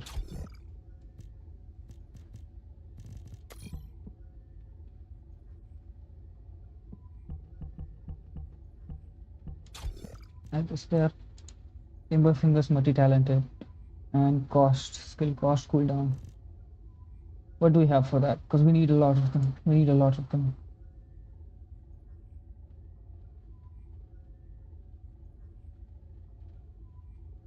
Let's maximize conversation. Conservation. Yeah, skill cost. So skill cost goes there.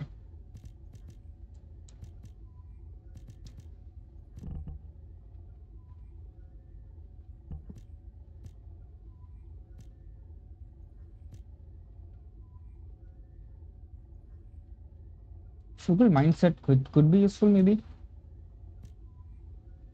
Strong mentality, maybe strong mentality as well. What is the cost for this?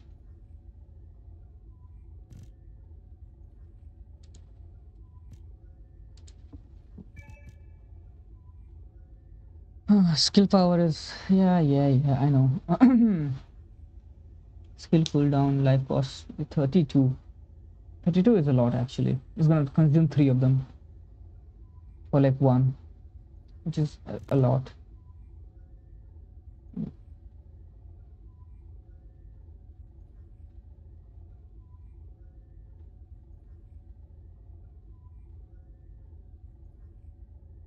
What is MP conversion?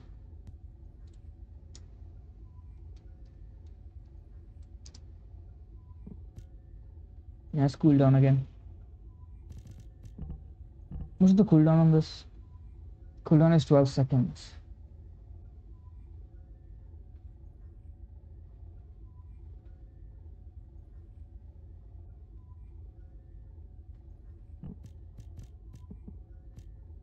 I will use this last.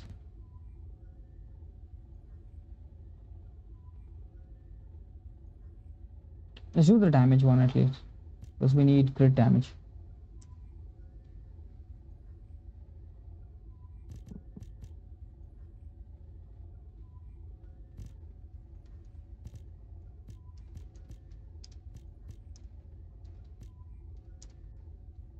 Oh my god, how do you spell this, bro?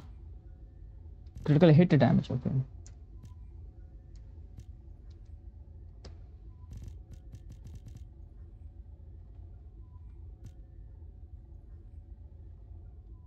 Need front lines. I'm gonna need that. Can't really go wrong with these two. I mean, you kind of need them, so. Let's see, do we need something from here?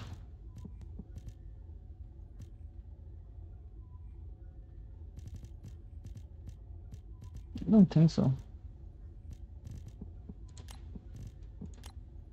Let's see ancestor modules actually. So skill critical hit rate, skill cooldown. We need skill cooldown and we need crit damage. We don't need duration. So we need skill cooldown and we need this critical hit damage. This is technically useless right now. Because yeah, we have damage for this, but like maybe I can remove this and add this.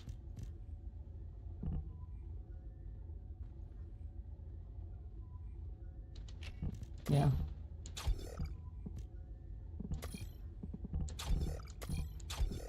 Yeah, something, this is what I have to do right now. Because if you want to use crit damage, this is the best way to do this. Because we need cooldown, we just need them. There's nothing we can do.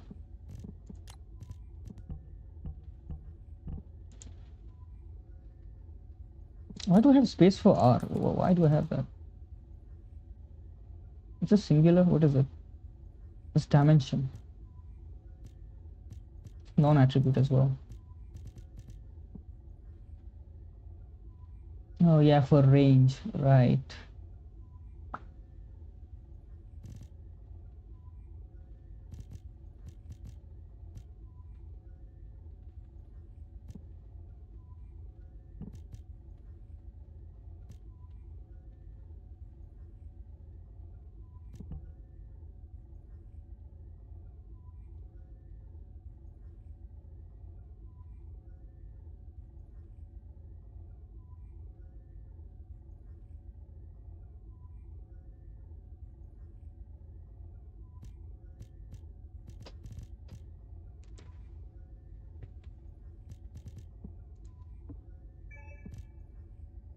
Hmm, 12 seconds of cooldown with skill power. We need skill power from somewhere.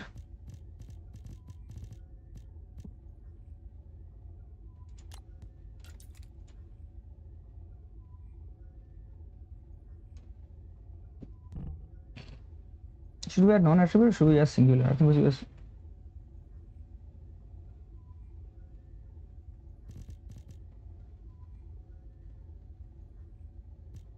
Focus on singular. Wow, so this script hit goes to minus 140, really?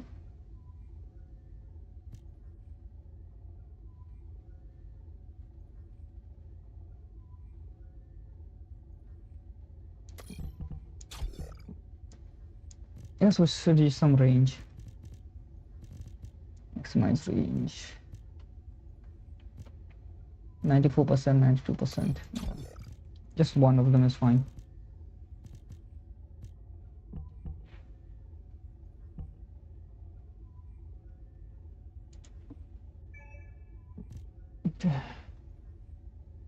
So cooldown is 11 seconds. cost. We need to decrease the cost as well.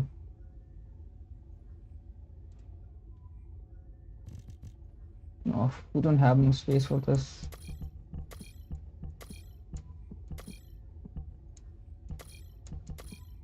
Okay, I can move this here actually.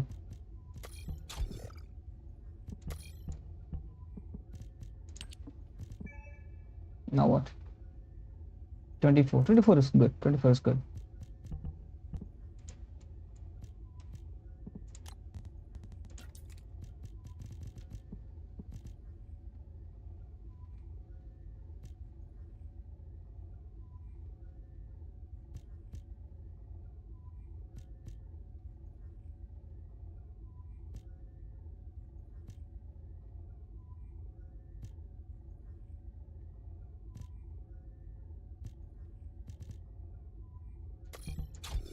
I guess we need to have one of these, don't we? Yeah. Well, this is the build that I have to use. So we have 11-second cooldown. The cost is 24. Damage, skill power damage seems to be, well, seems to be 224 then, which is not that bad. We have a singular power boost ratio because, yes, we do. Non-attribute, we can get that from somewhere else. Damage range is 28 meters. Just decent, not bad.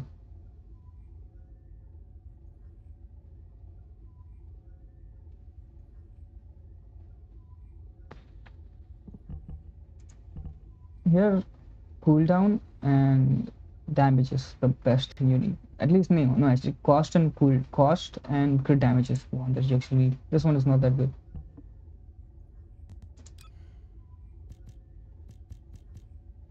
Yeah, we have some cost here as well. Let's go for arcade tuning.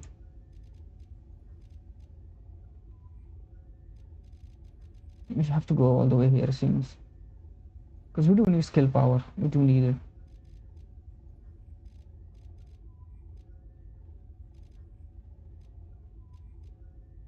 Yeah, we do need skill cost as well, though. So, yeah, we have to reset this.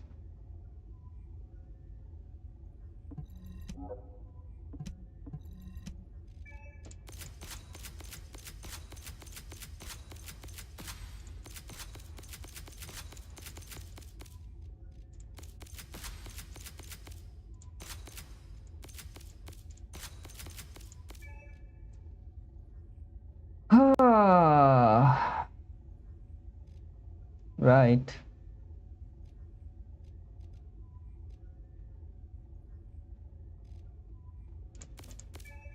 We need two.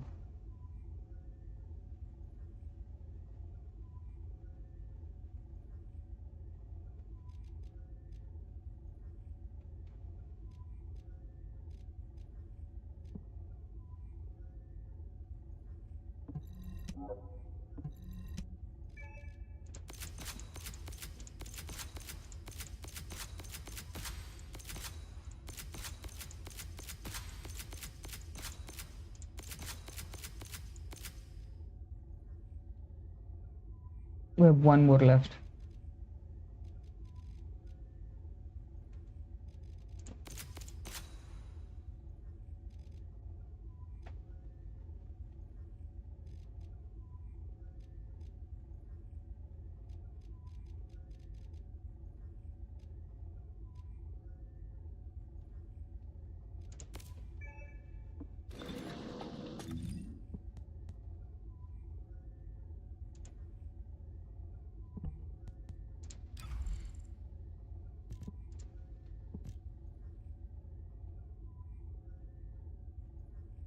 Cost 23, power is 24. That's fine. Well, this is the best we can do, I guess. Dimension it was singular power boost. We don't need singular, man. Fucking hell. There's two useless ones in this. Can I upgrade this? Can I like re-roll this? Do I have enough? I hope I do.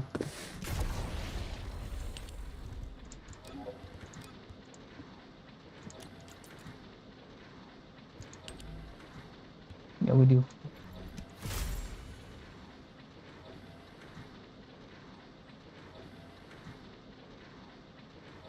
Skill cost and skill cooldown. Mm. God damn it. Give me something good, man. Come on.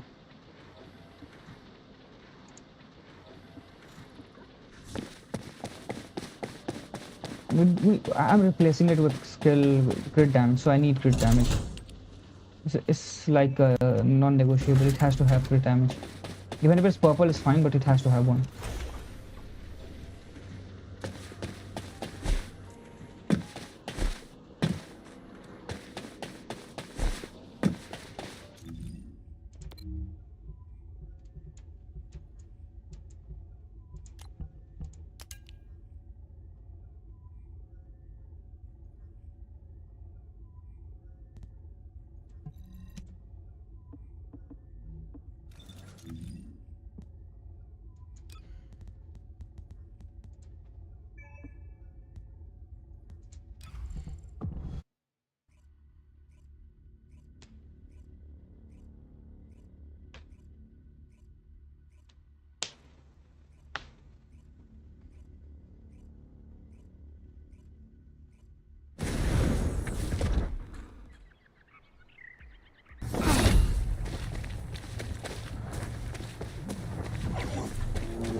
Descendant, there are ancestor drones which give off inversion energy and a container with unidentified RK stored in this location. The enemy aims to artificially combine these two forces to cause an inversion overload explosion. They have also blocked off the entry path with the Order's malignant tumors. First, remove the tumor from the container to reveal the RK stored inside. If I know the ancestors, they will have already identified the RK's properties. Just before the explosion happens, find the drone which matches the RK's properties and use it as cover. That drone seems to have similar technology to your inversion reinforcement device. If you have found the drone which has the correct RK properties, I can adjust the output to cancel out the blast energy. Descendant, the commander of the Order of Truth has malignant tumors throughout their body. We need the inversion energy emitter installed on the ancestor drone.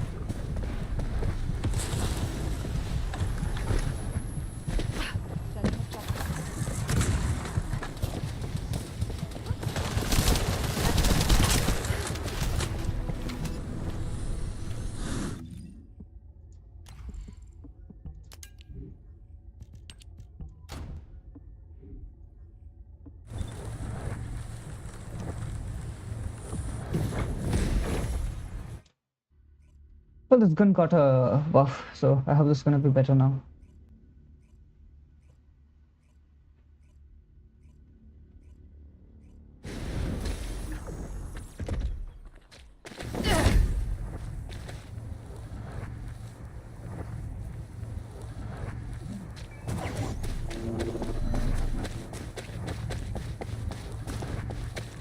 Descendant, there are ancestor drones which give off inversion energy and a container with unidentified RK stored in this location.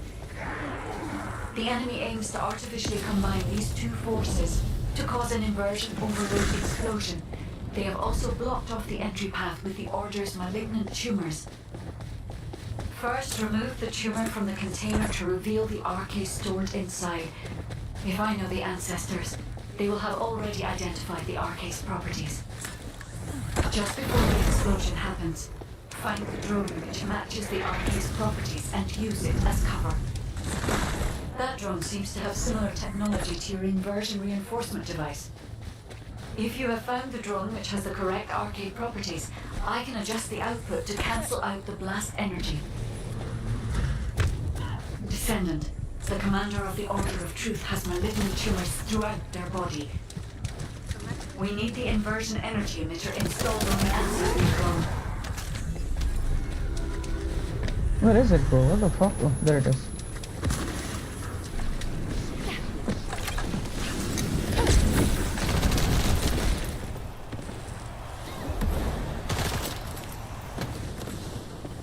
Come on, shoot him.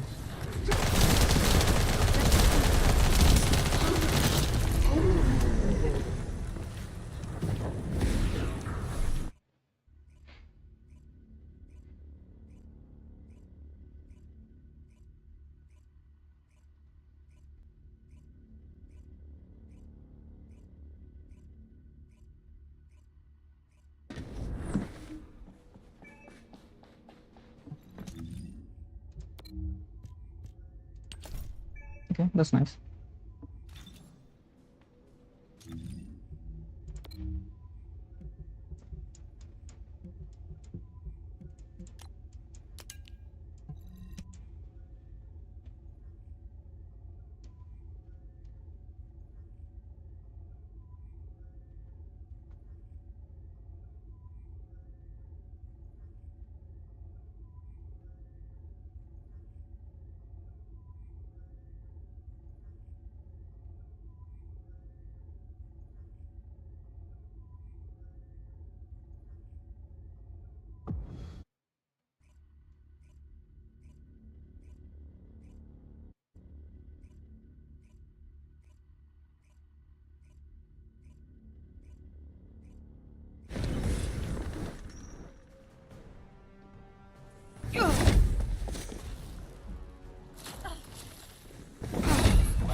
Descendant. This is a phase separation field, which uses inversion energy.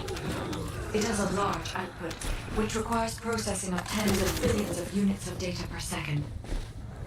According to the scan results, the structure that appears to be a computing device is full of vulgus artificial brains. This is how they are processing all that data. Continue to insert vulgus artificial brains into the computing device, Descendant. If you overload the device, the veil will be neutralized.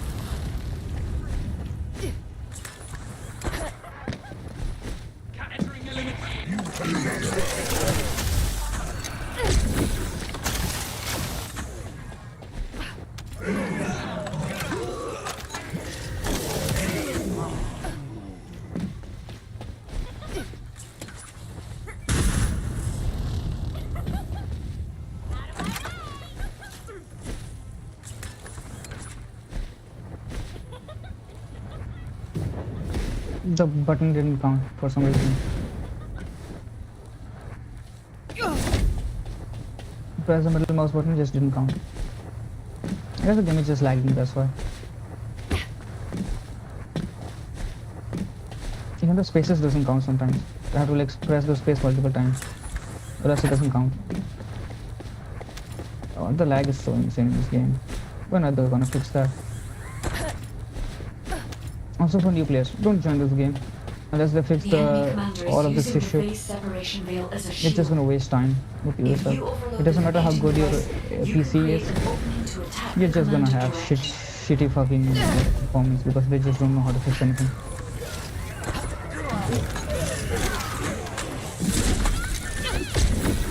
I smell death.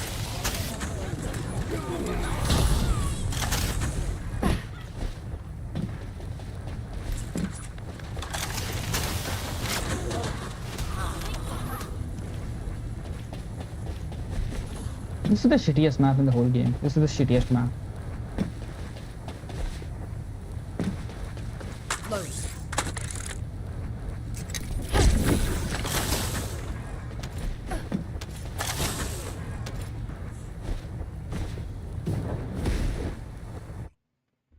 Everything stutters, everything lags. They need to really need to like stop trying to fix unnecessary shit and hire people who can fix this. They really need to do that.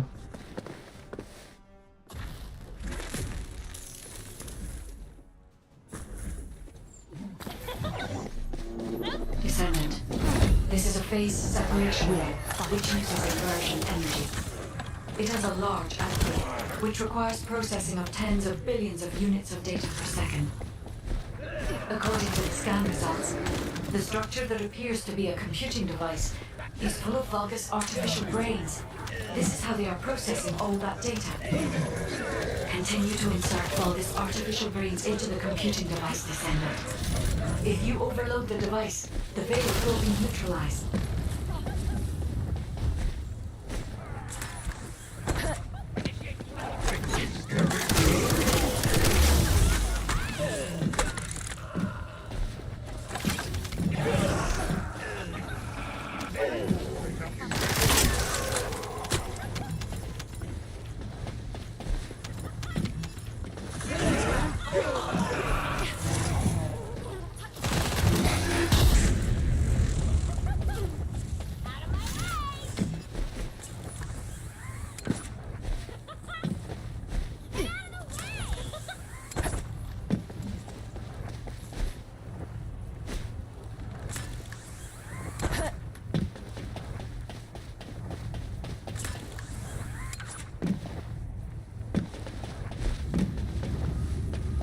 The enemy commander is using the phase separation veil as a shield. If you open the computing device, you can create an opening to attack the commander directly.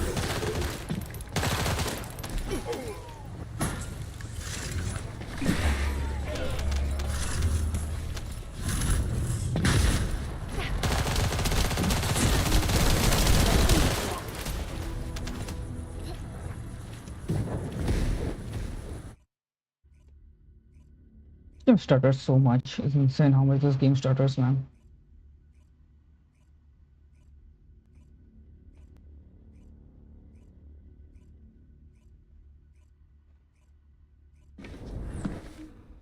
After this update, it's stuttering more. I'm just gonna go to settings and decrease everything. I don't trust it.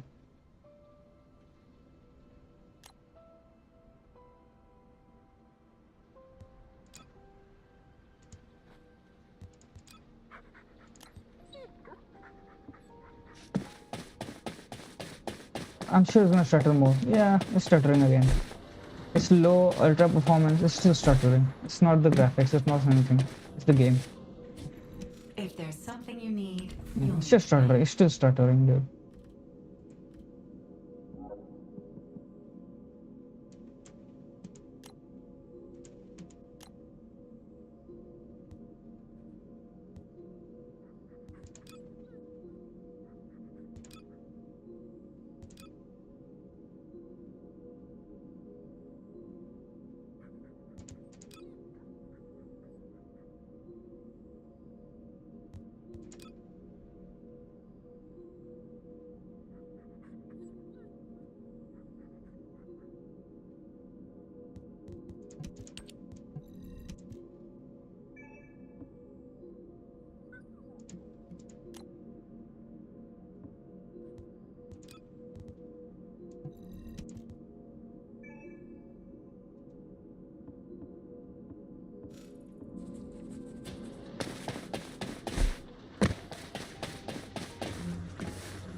Well, finally.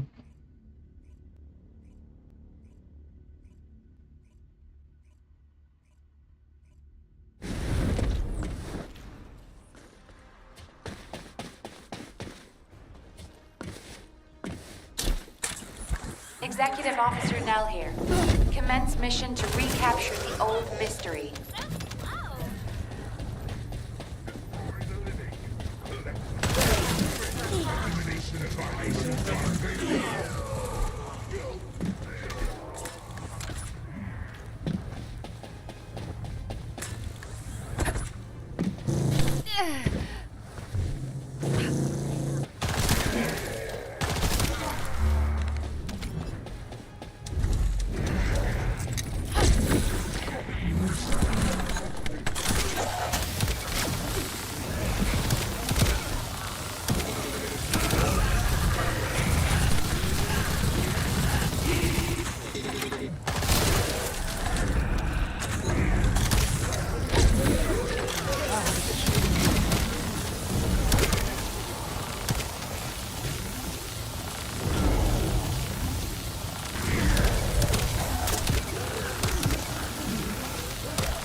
Okay, you can't do anything about it. You have to die. You have to die. Damn it. Just ignore me. We'll just do it. Just complete the game. You have to die. If you hit this, you have to die. You cannot dodge.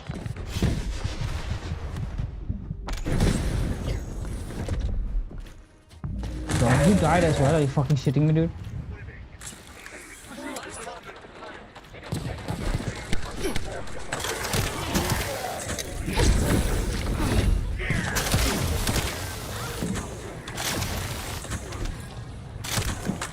Oh, the game lags so much. Fuck off. What? You can melee this shit?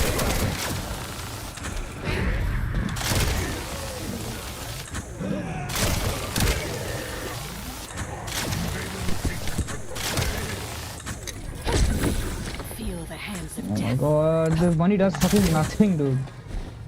A useless piece of shit.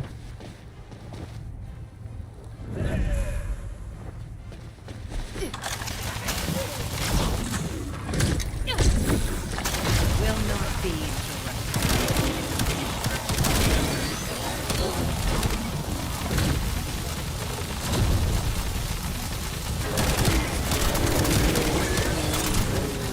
Mission complete. Well done, Descendant.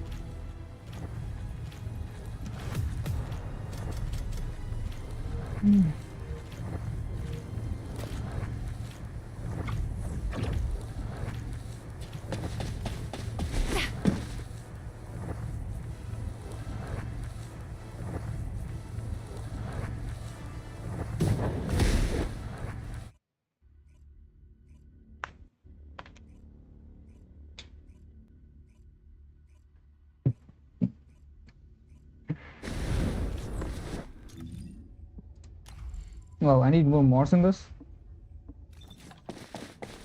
HQ here. Commence mission to recapture Forgotten.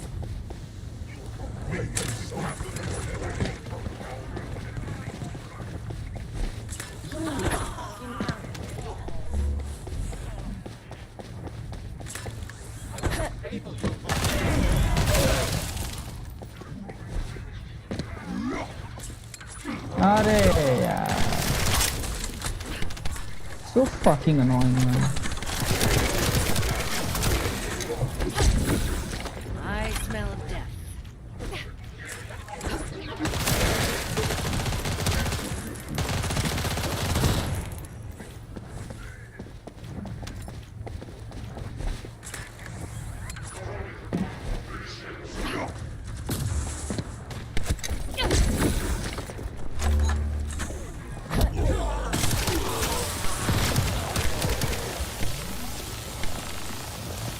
Oh my god. Finally.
Mission complete.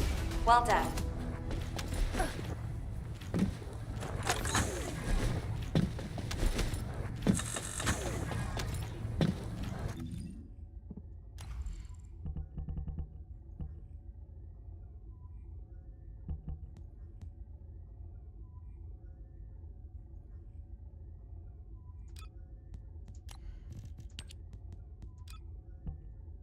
It's 34, right?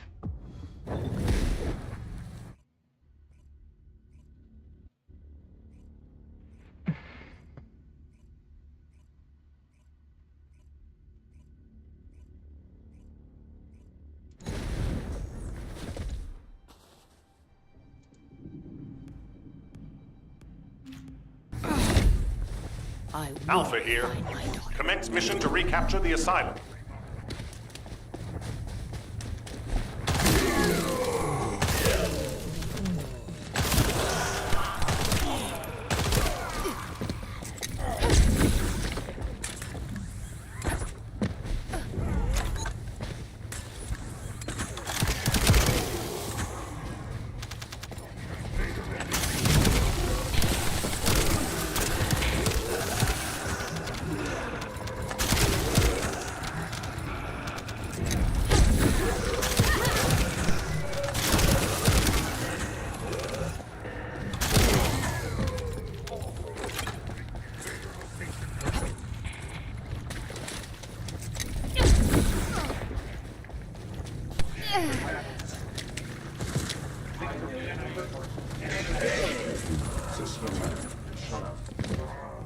Oh my god, why is there that? Super sometimes swear to God, man.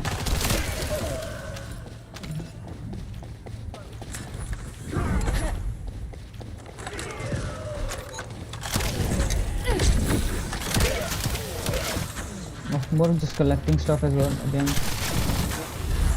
Oh.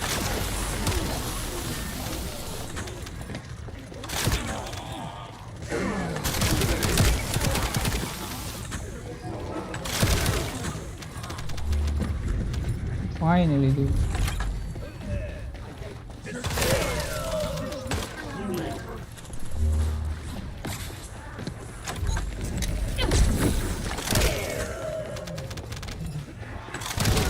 What is it, more collecting?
Mission complete. You did well.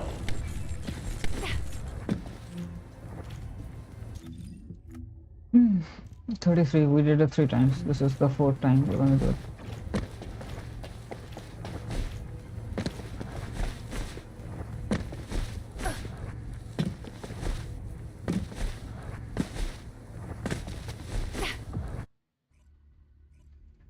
Okay, let's go.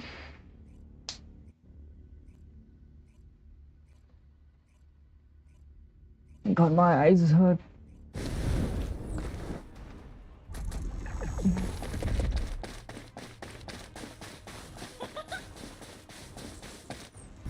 HQ here. Commence mission to recapture the Haven.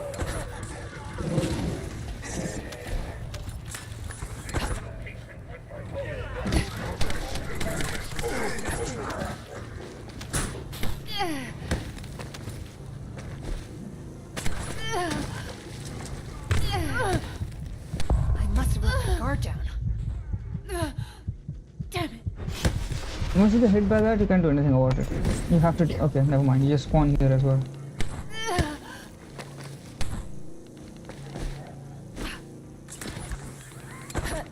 The lasers, like who designed it? Which genius designed that?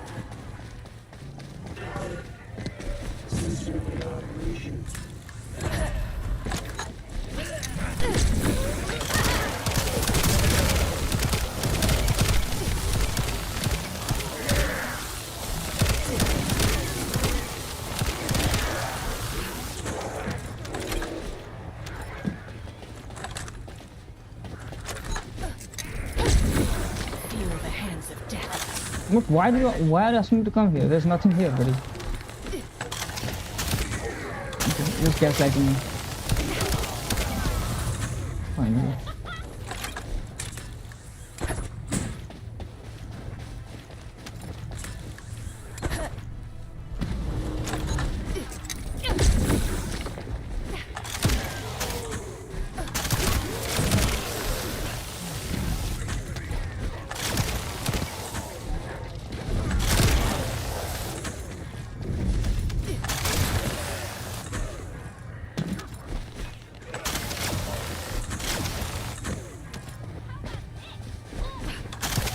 Finally, came in view.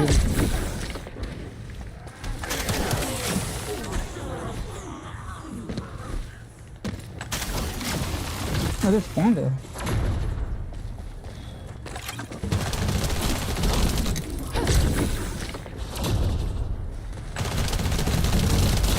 Mission complete. Well done. Fourth one done. 3 more to go.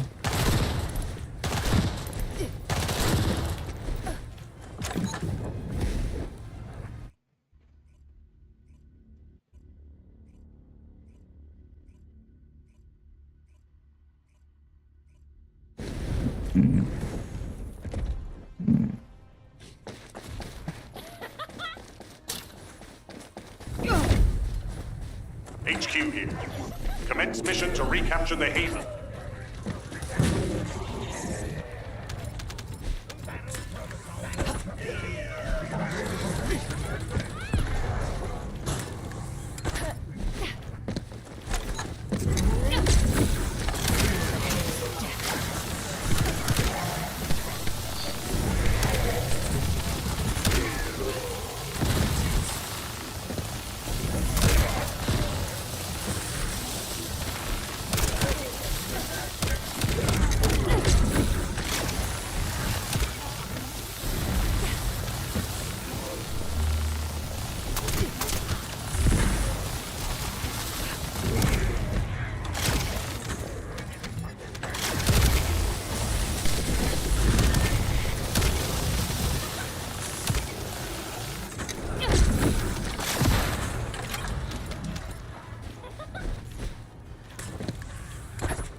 moment this game is not refined enough for like lasers and stuff. The character just floats here and there in this game.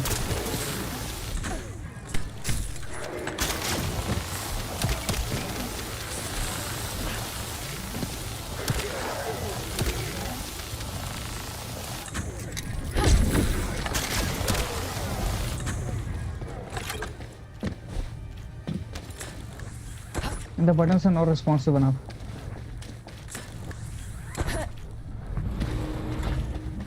If you would think some actions happen when you press it, no, you have to hold every single button, everything.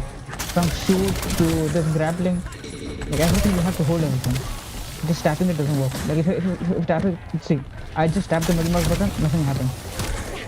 You have to hold it for like a microsecond or something. Not a microsecond, but like a 0.5 seconds or something like that. Because there is a delay in this game.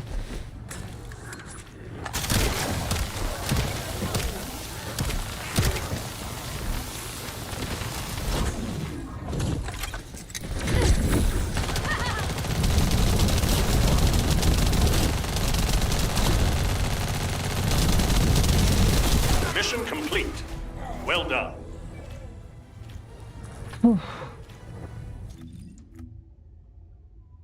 5 is 6, 7. Just 2 more.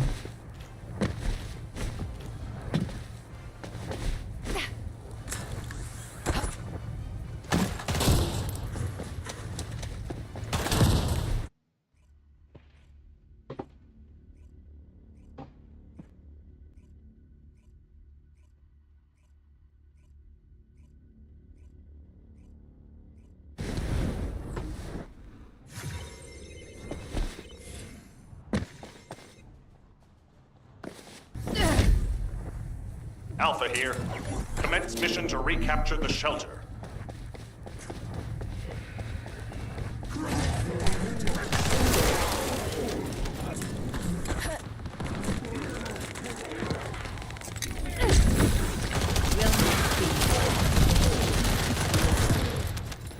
God, this stupid fucking piece of shit one.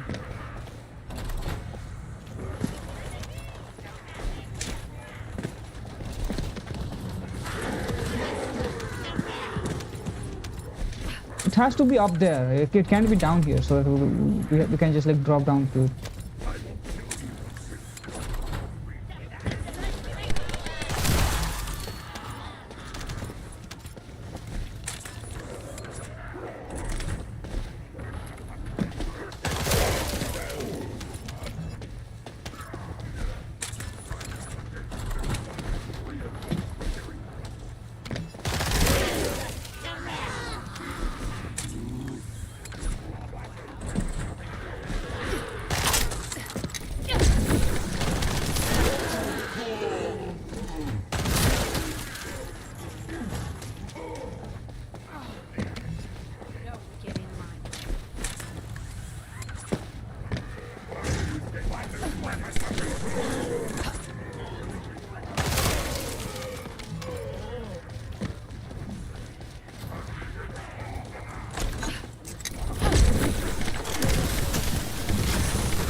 Return to HQ, Descendant. Okay, last one. Damn, bro, just one.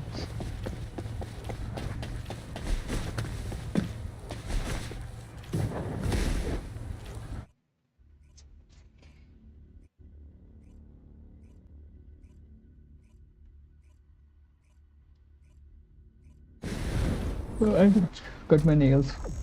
I can barely click on the keyboard anymore. Executive Officer Nell here. Commence mission to recapture the old mystery.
Oh my god, I forget.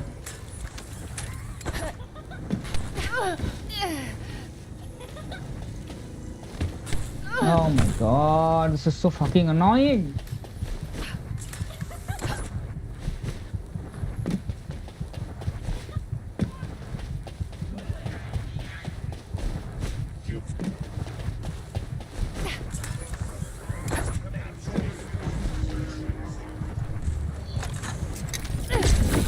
All my senses have come alive. I must have let the guard down.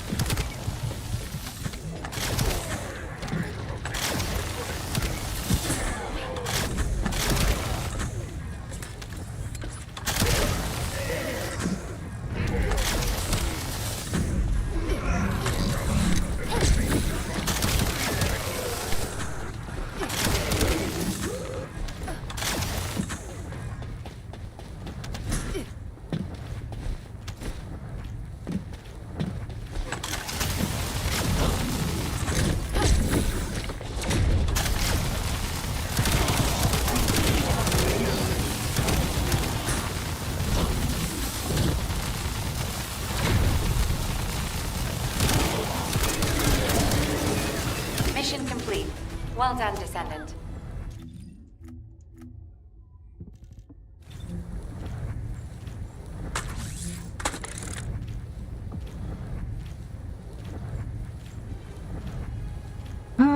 We can cancel it, so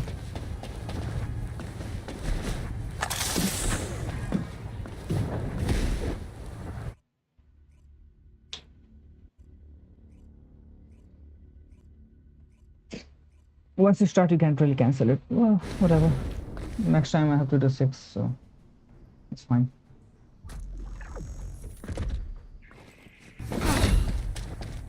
HQ here. Commence mission to recapture the sepulchre.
Can't go down there. Oh my god, these railings are saving me. What a piece of shit.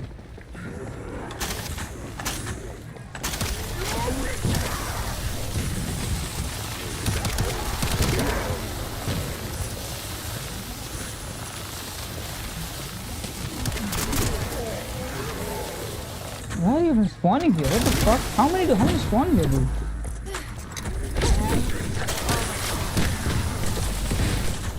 Finally.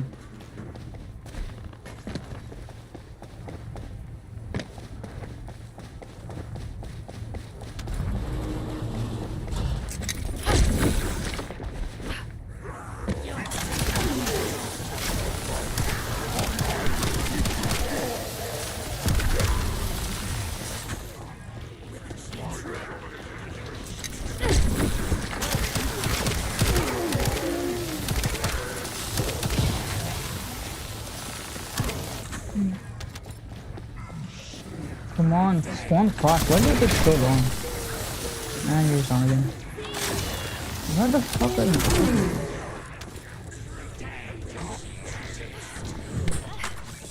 Reload. Kids come here. Go just use it fast, man.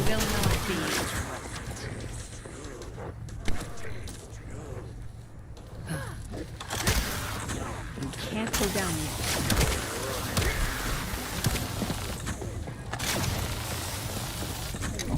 So much terrain. I fucking hate this much terrain. They're hiding behind walls and shit. Like, come on.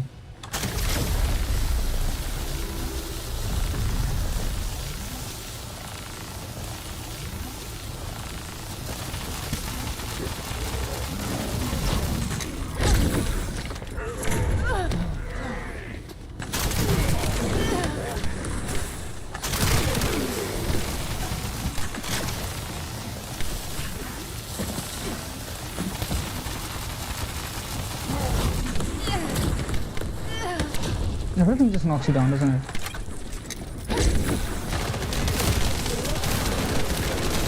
Mission complete. Well done.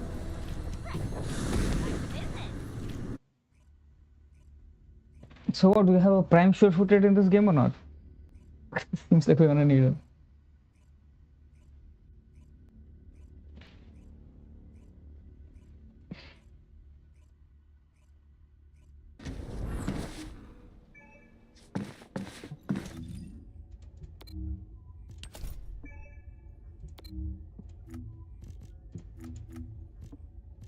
I wish there was allowed to, like, in every one they would just allow to get one free one, you know, for like a cheap price or something.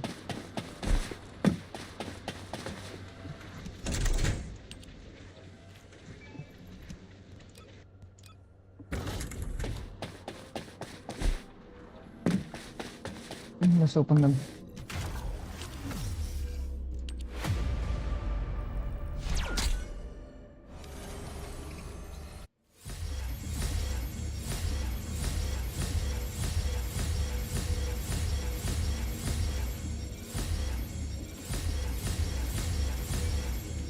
There, got one at least.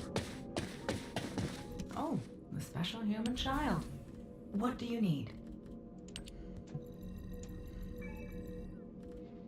There, we got it.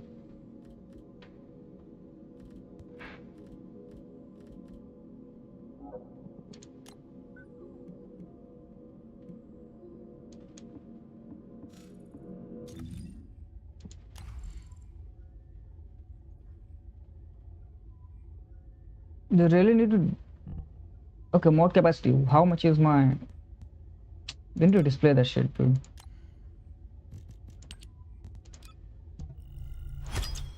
There.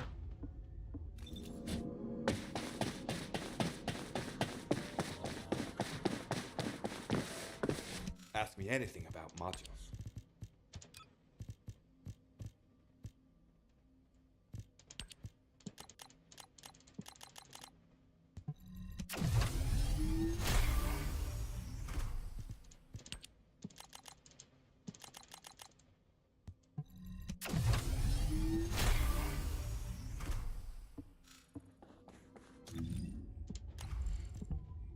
We have electric conductor. We almost have everything.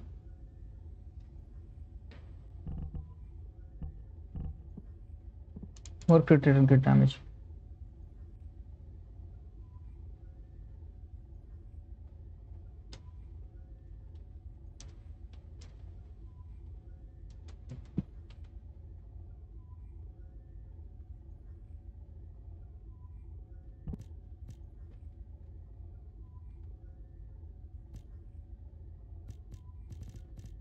Concentration priority is something we need actually.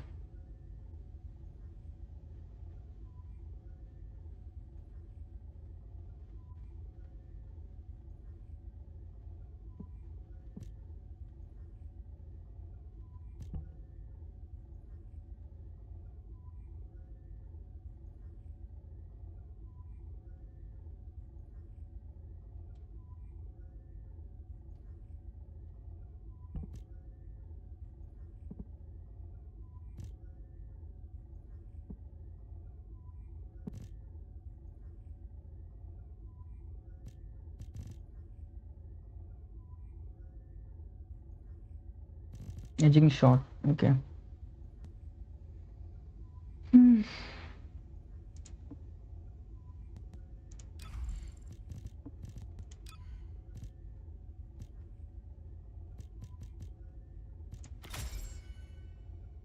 There, that's another. Finally.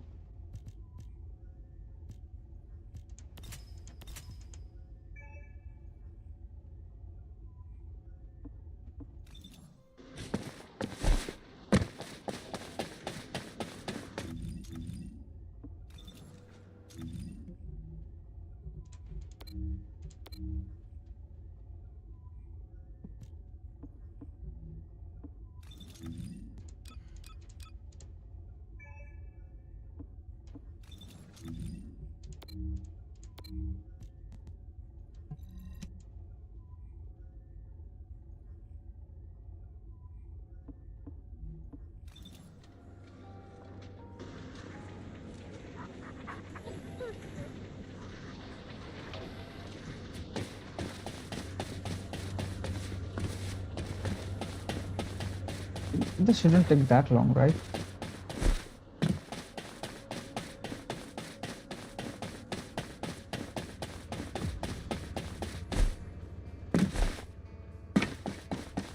You have something to ask of the great Reina? Your name is Reina?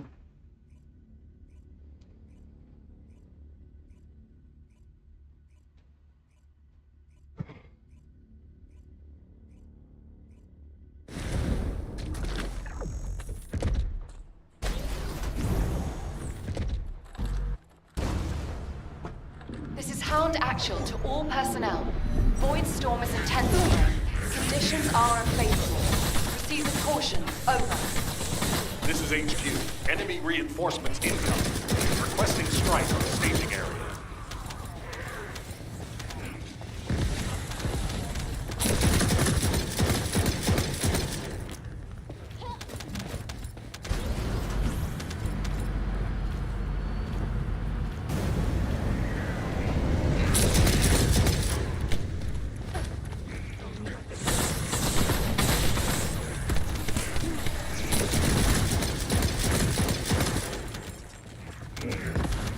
Need more cooldown there. This is bullshit. Descendant. The transport has dropped a wide-range shaping charge on the ground. We need it to purify the void energy. Prime the detonator with your RK, then hit the detonation device.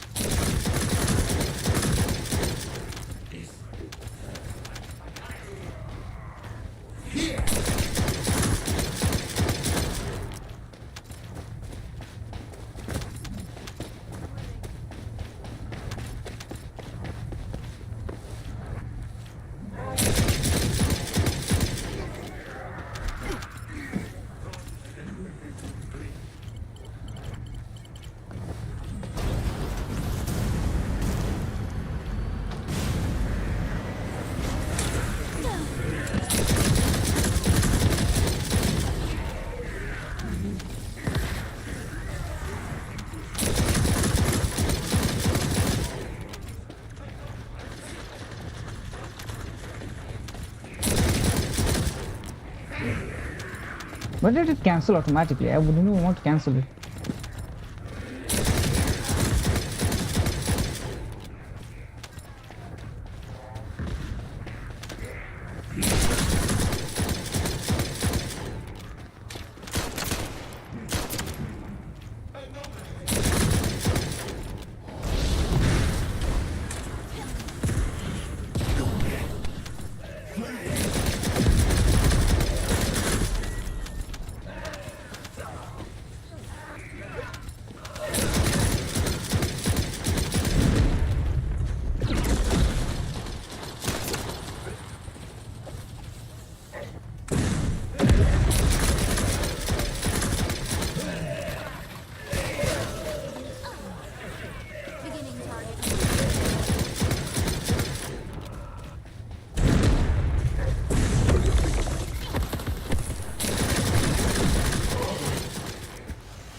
God, we need cooldown, man. This is fucking ridiculous. Mission complete. Transport inbound. See you soon. This is the most cooldown we have. Is there any other cooldown?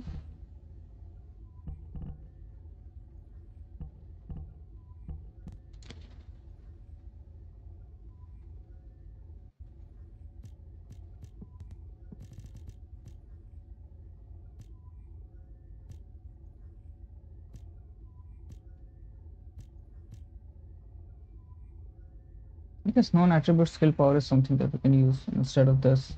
Maybe.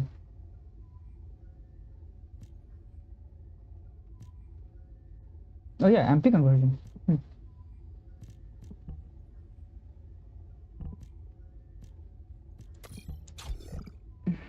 Yeah, let's do this.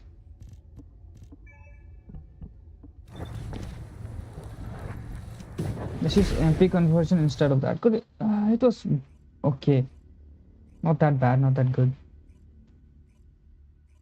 So rather than cooldown, I think cost and damage is something that I need. In my crit damage and cost is something I need, I think.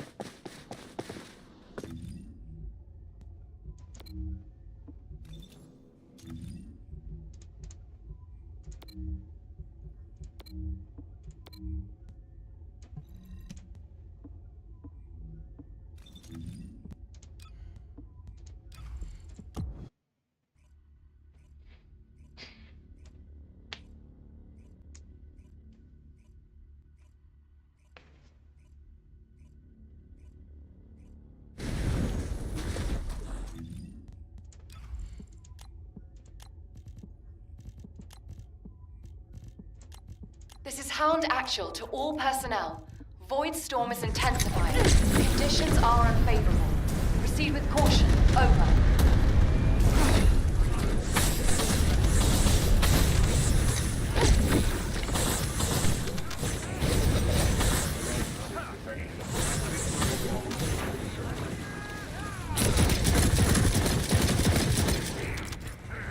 They're so far away, it's insane. They removed the best thing about this build, which was the range. Wow. Fire those people, man. Genuinely. Whoever is responsible for like the deciding what happens with the character, fire them. They're useless. Why did you cancel?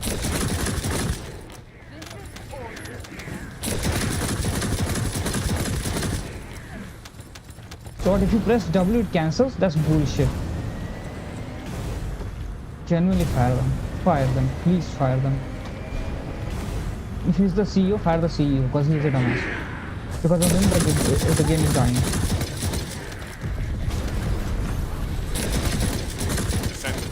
There's no way somebody thought like, you know what? Yeah, range is what making this character overpowered. We need it to purify the void energy. Prime the detonator with your RK, then hit the detonation device.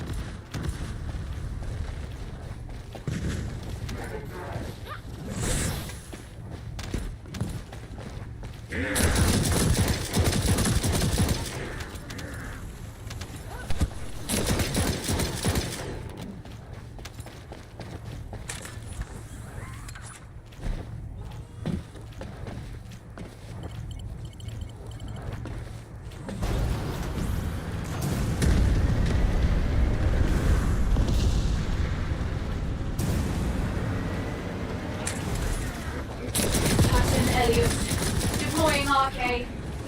I am the original.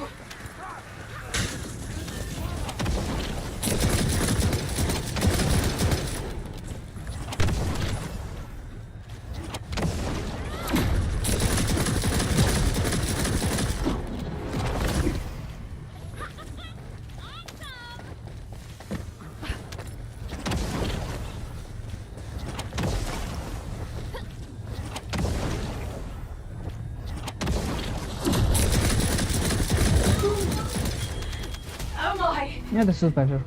Extraction from operation zone initiated. Okay.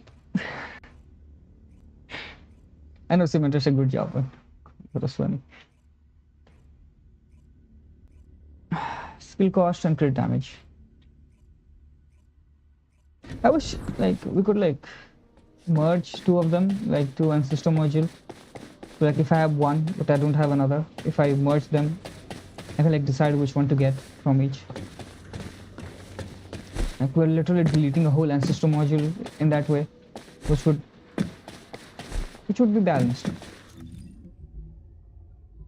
It will actually encourage people to play the game properly. What do you call it? Like play the game more, you know, do an ancestral module farming and stuff. That will actually have some value. But oh well.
Descendant, Volga's comms traffic is increasing at your location. But it's the other one? It Okay. looks like Legion of Breach troops have been deployed.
Comms confirmed.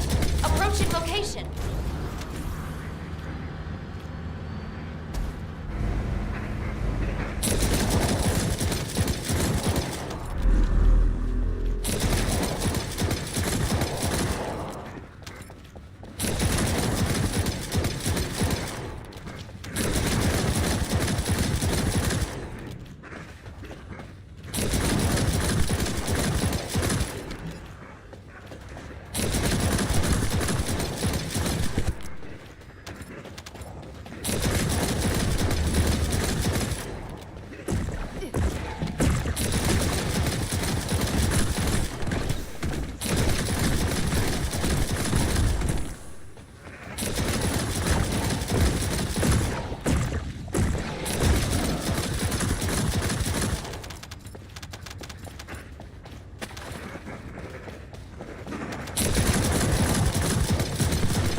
Colony of breach creatures spotted inside the operations zone. Come on, come closer. You are taking so long.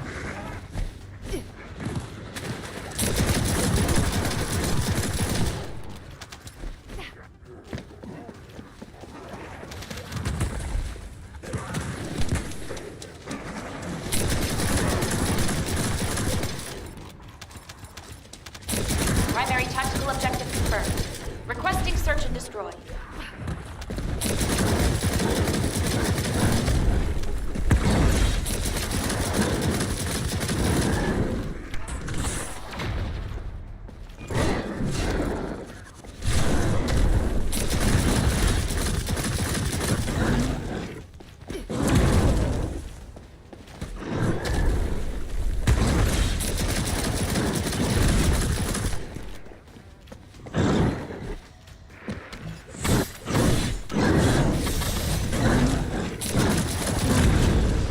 God damn it.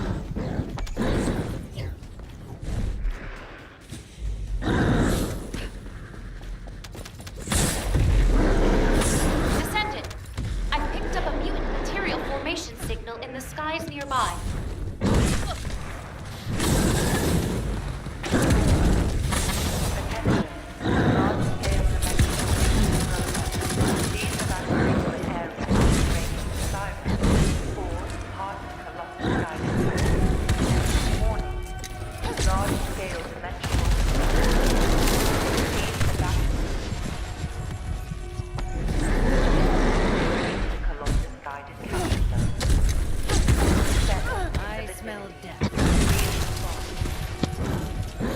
What is this cooldown, dude? Everything knocks you down. Whoa, bullshit. Oh, this god is making this game, man. I swear to God.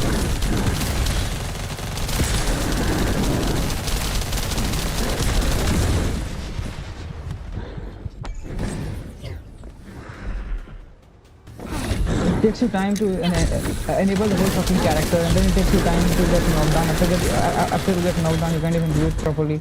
What a fucking bullshit.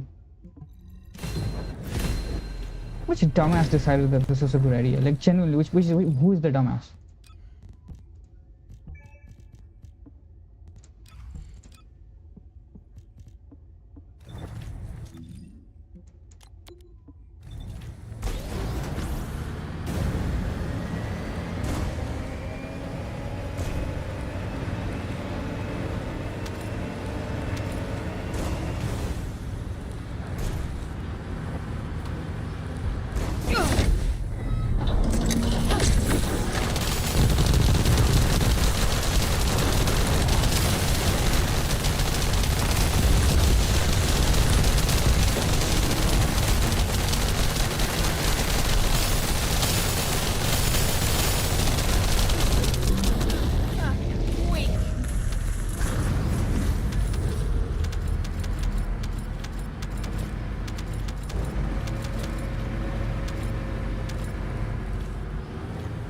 What did I get from this?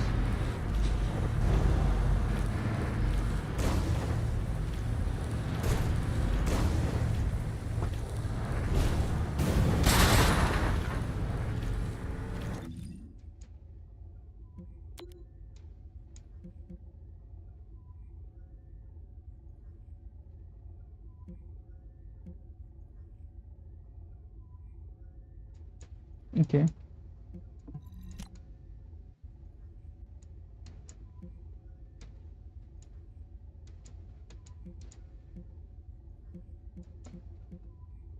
Should I do this one or this one? I think this one is faster.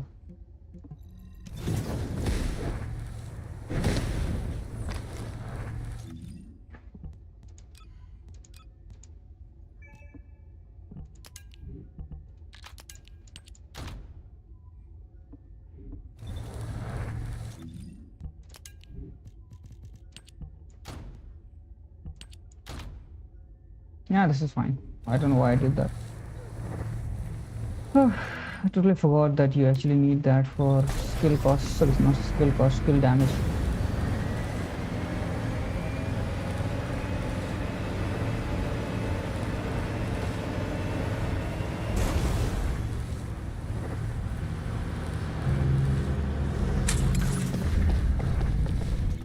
I really want to know, do we have any space for this?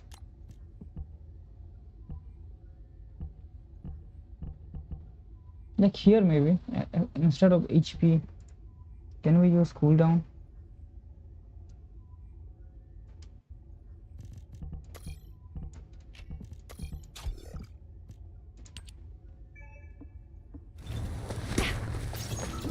Descendant, a large cluster of breach I know it's creatures has gonna been be detected in the extremely area. difficult to play with this. Descendant, I there's a think that literally tactical one objective shot. that requires protection. Yeah. Please confirm. It's low-key unplayable though. If you don't have one, it is unplayable.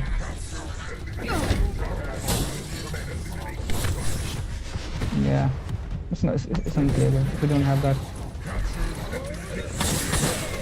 Vulgus special assault ship identified.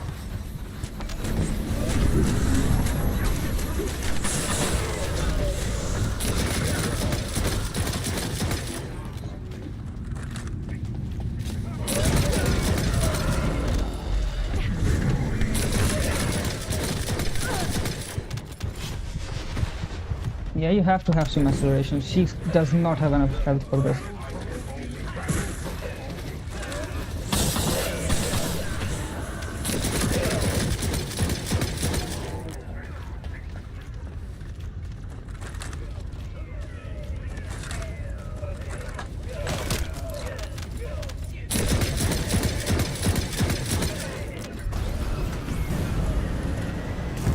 Descendant, there is a tactical objective which needs to be destroyed. Requesting confirmation.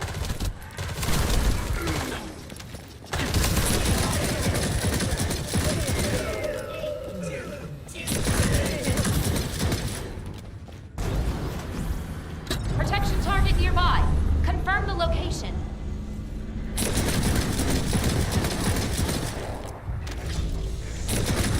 Descendant, a powerful attack will take down the assault ship. Please engage.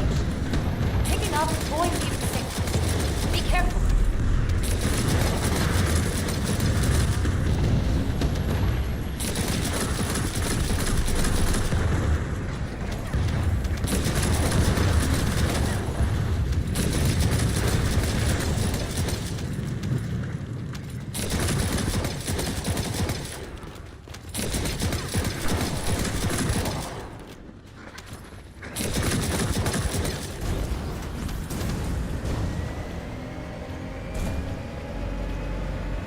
Descendant, there's a tactical objective that requires protection. Please confirm. Vulgus special assault ship spotted.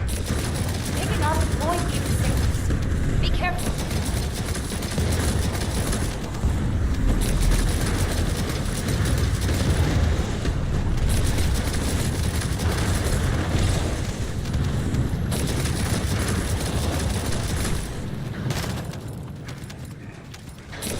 Primary tactical objective confirmed. Requesting search and destroy.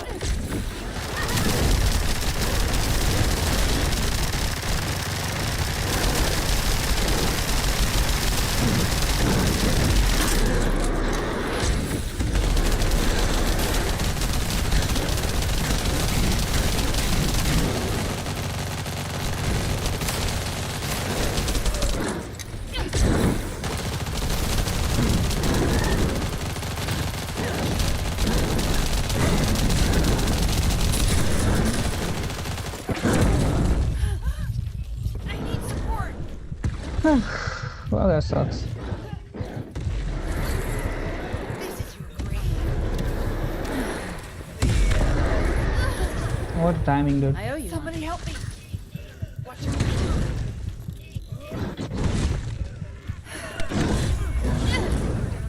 Have mercy with me again, son.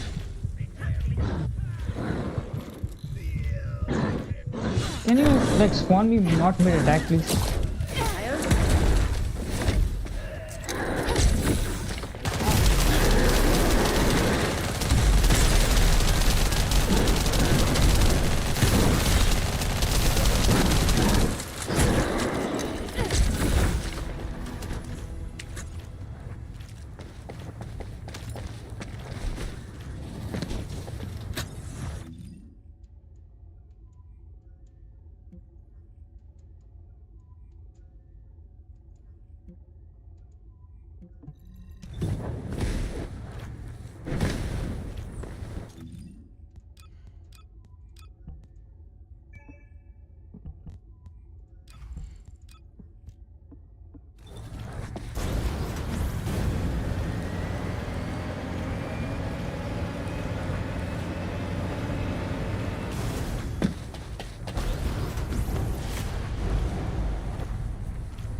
Dead by 1,000 cuts. Okay.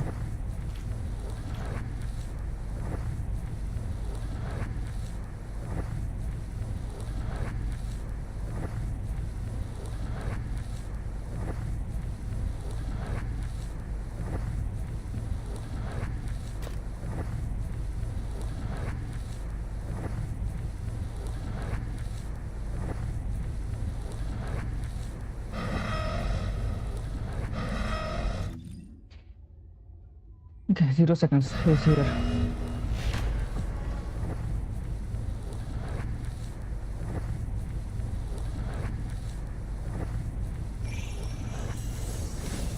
Well, he got one. I didn't get any. The fuck?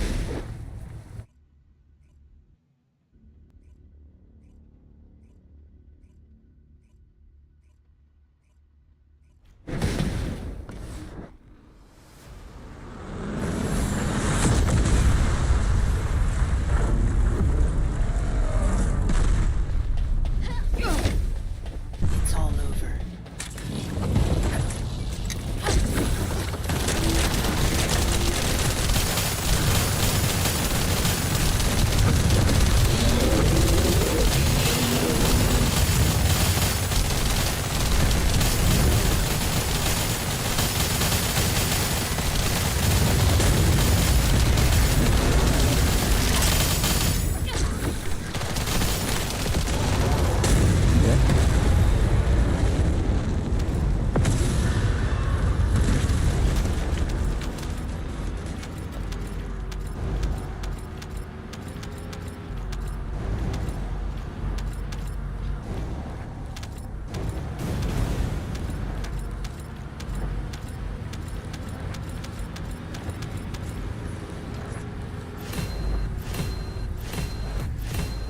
Okay, what did we get from this?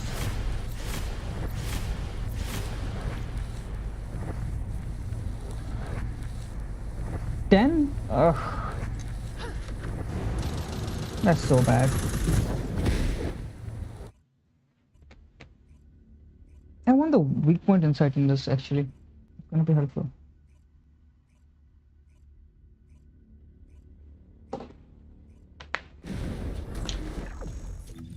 So what I was saying is, send a module, right? So melee is melee. This is for convenience, right? What I am thinking is like, okay, we have weapon analyst actually. Do we have another?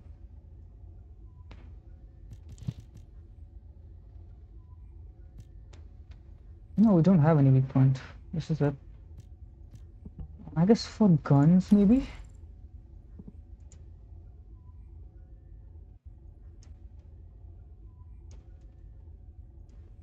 How do you spell weak point? That's a different word. Okay, I see.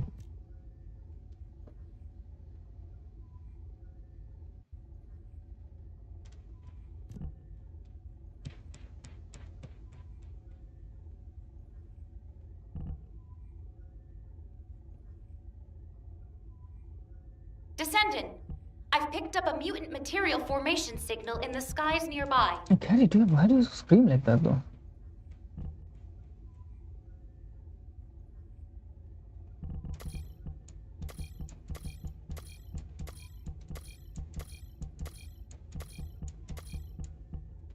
Concentration priority.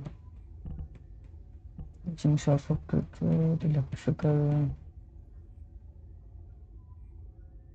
electrical attack. Do we have anything else for electric? Yeah, we do.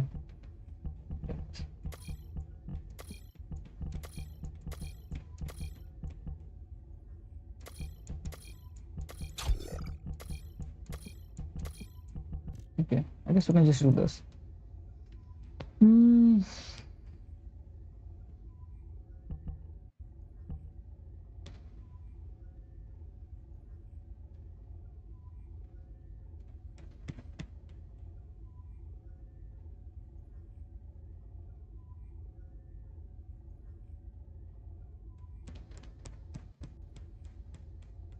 I don't think we have anything.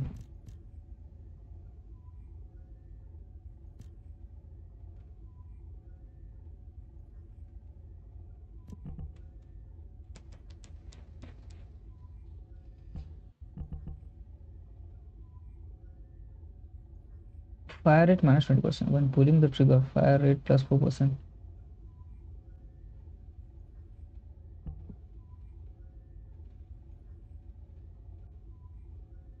I don't have any M free for this anyway, so I don't really know what to do.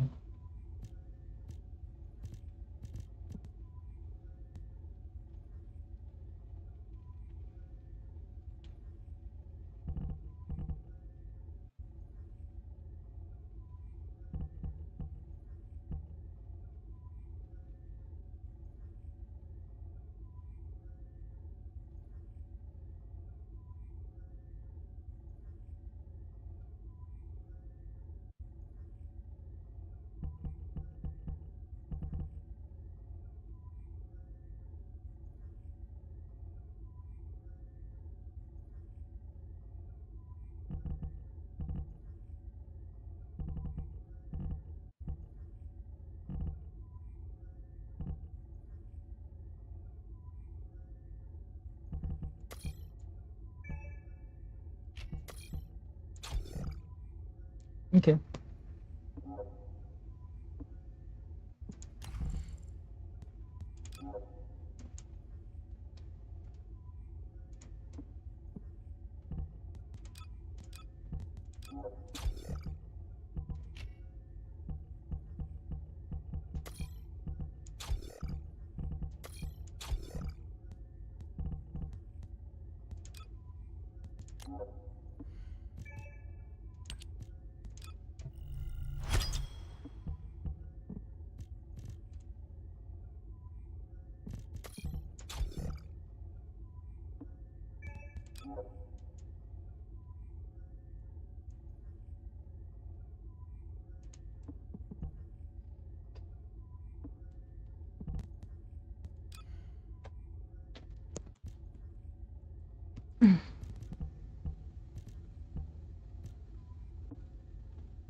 We don't have any boss here, do we? Doesn't seem like it.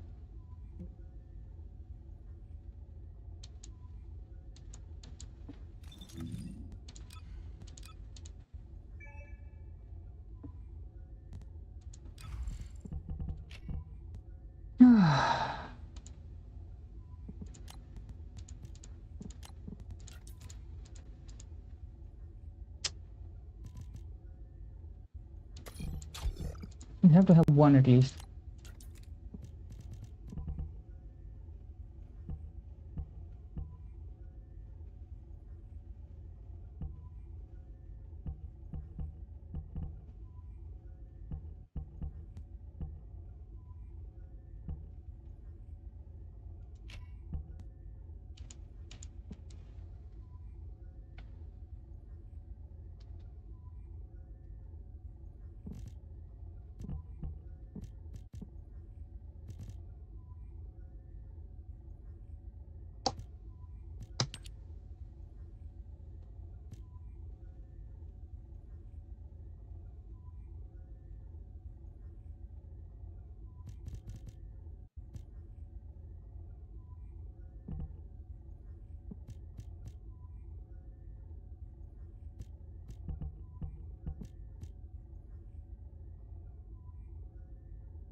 Three seconds, almost 4 seconds of cooldown.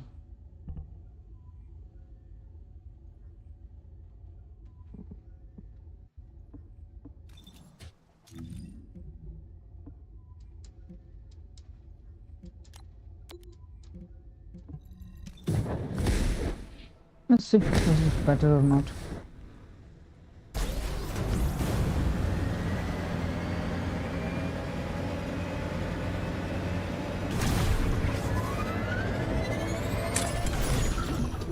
Descendant, Volga's comms traffic is increasing at your location.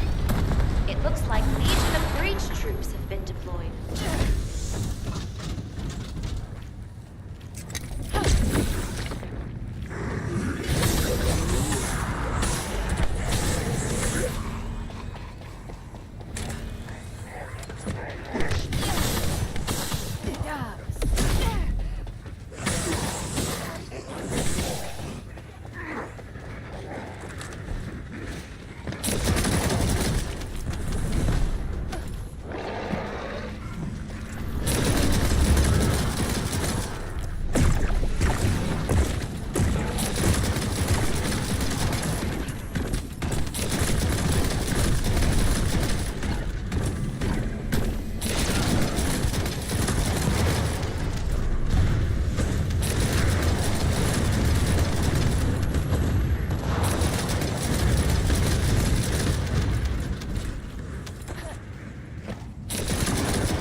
Creature response confirmed. Approaching location.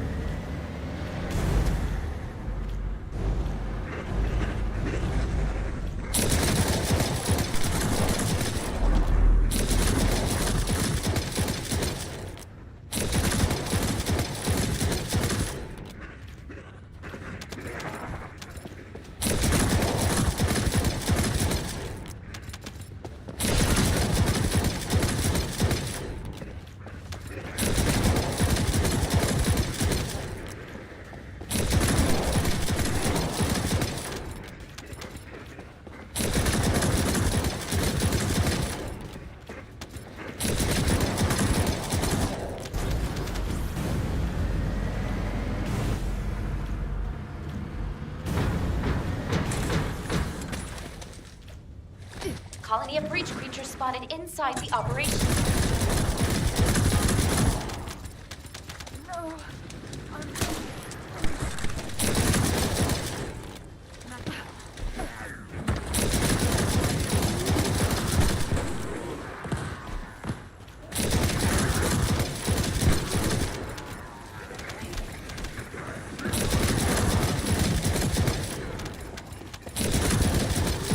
Primary tactical objective confirmed.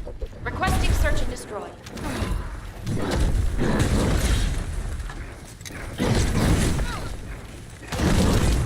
See, he just does that, you get knocked down, and then he does that again, and then you die.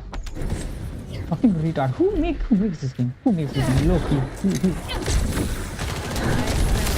I wanna know. I'm not sure if you got that dumbass.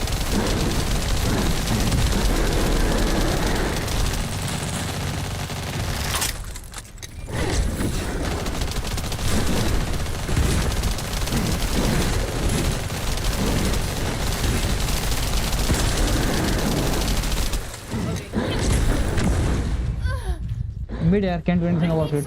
They don't have enough cooldown for this.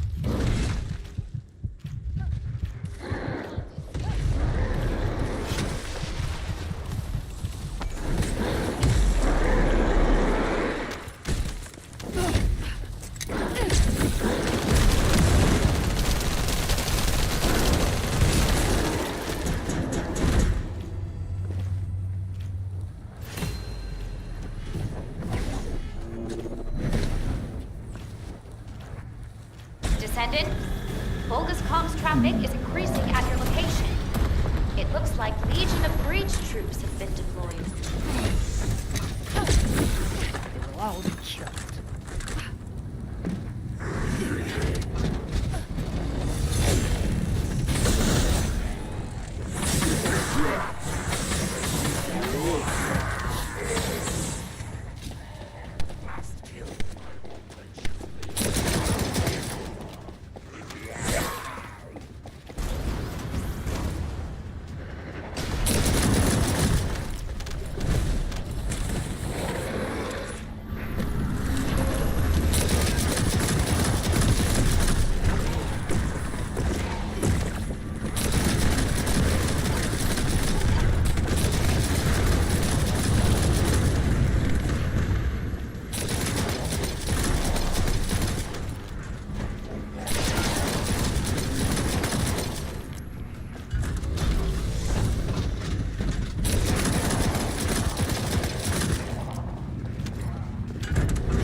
Breach creature response confirmed.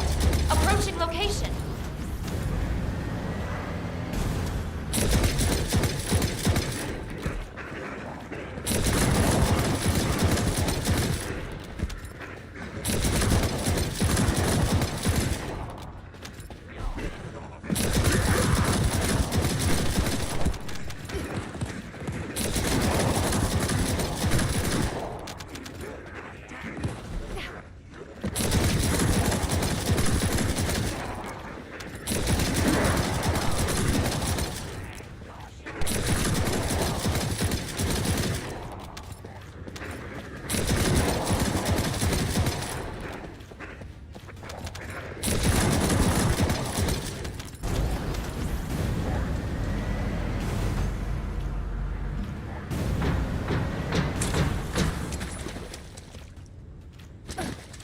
Colony of breach creatures spotted inside the operation.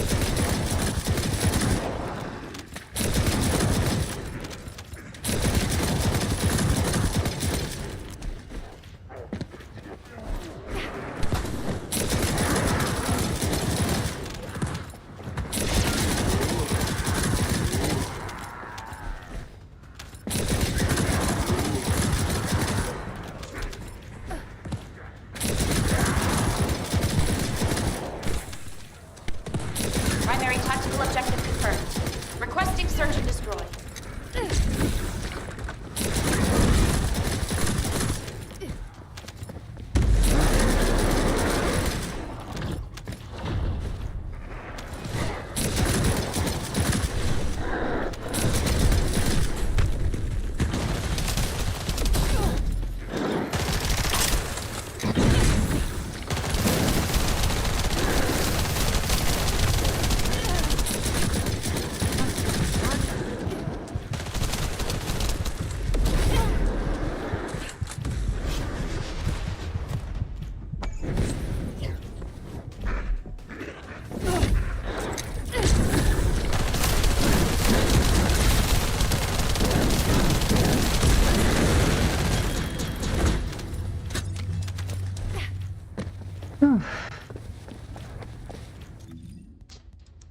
I really want to know though.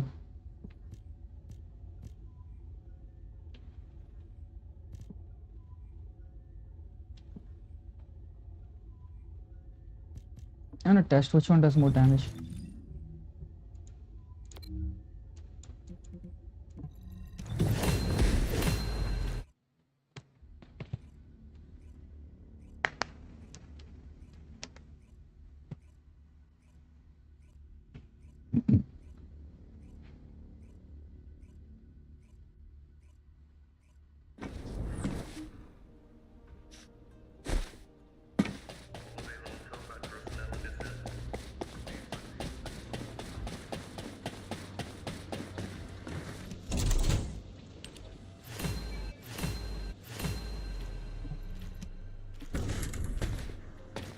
Welcome, Descendant.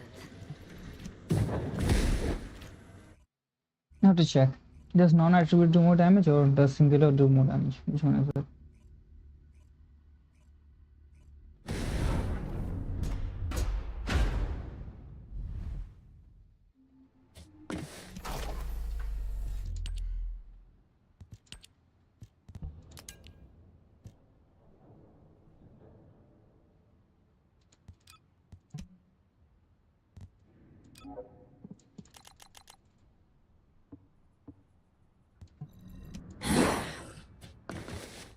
Okay, let's do this first.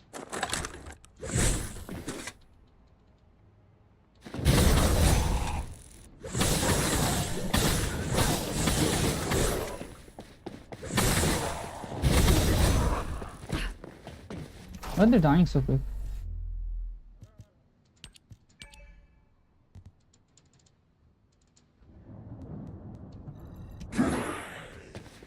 Okay.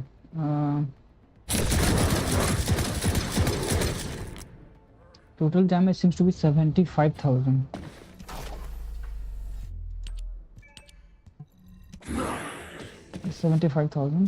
Now let's try with what is it?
About 61%. To 60 to 68.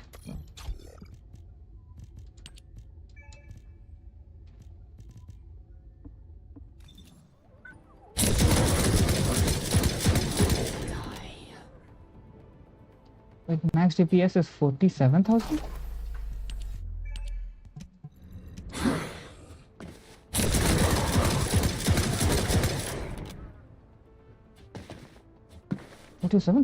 Again. Okay, let's stand here, right? So that you can see.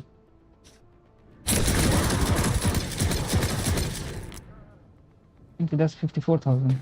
So this one was for non-attribute. I think we need non-attribute power then. So like dimension is not doing anything.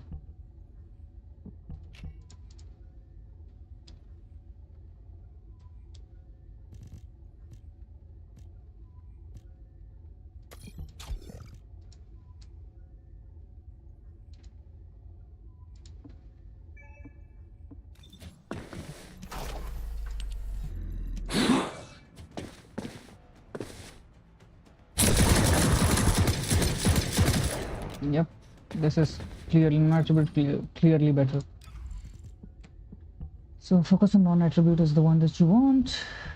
Skill expansion will cost.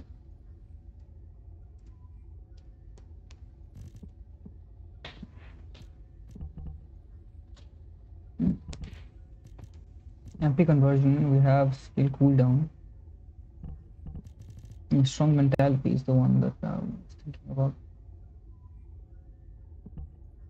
Skill cooldown 56%. Cost.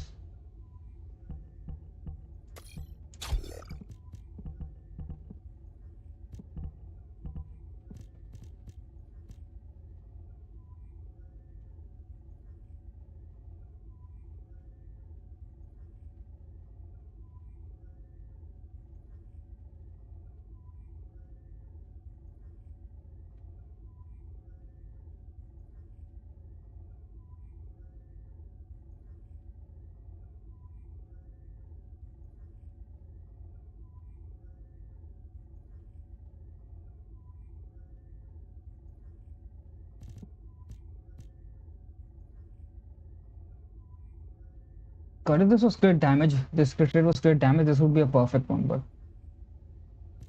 obviously we're not gonna get the one with, we're not gonna get something that we want, obviously. Why would we?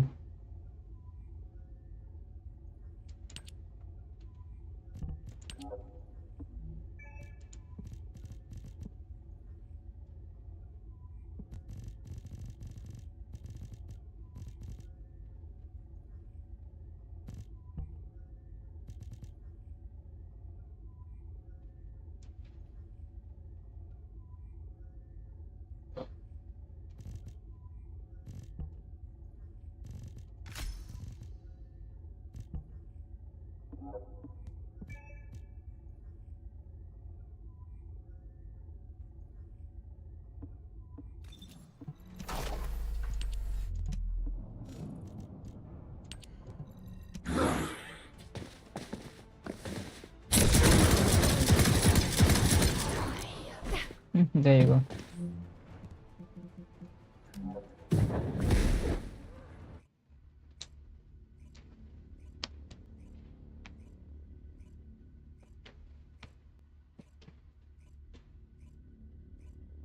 It depends on what you're doing. I think efficiency is a bit better than cooldown, to be honest. Because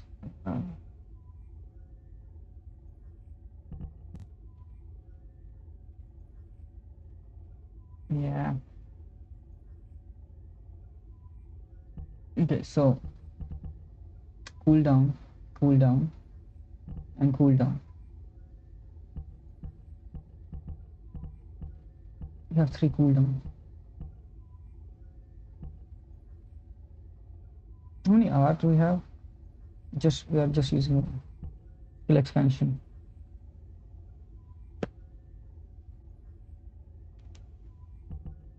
How much cooldown does it give you? Cooldown is 20%. How much is this? This is 36%.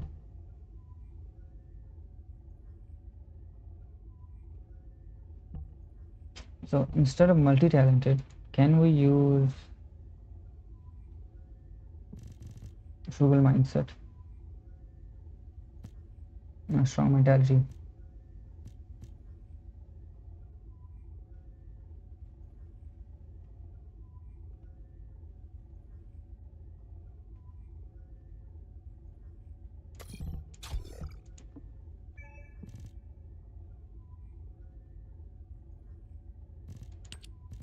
Cooldown is 4 seconds now.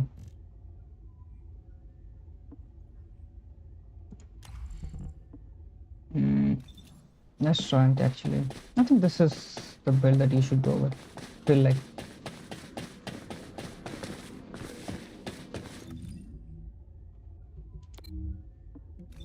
Oh yeah, that is the one I wanted to try it on actually. Come on, open. What? Nothing else.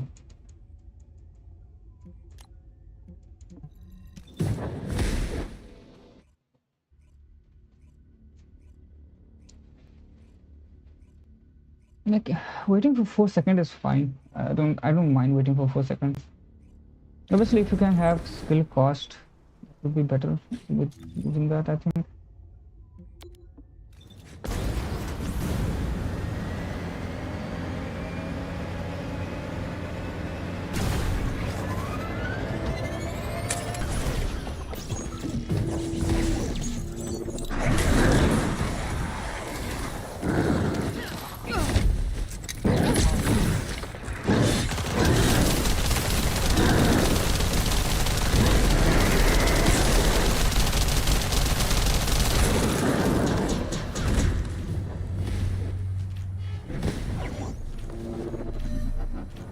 Descendant, Volga's comms traffic is increasing at your location. It looks like Legion of Breach troops have been deployed.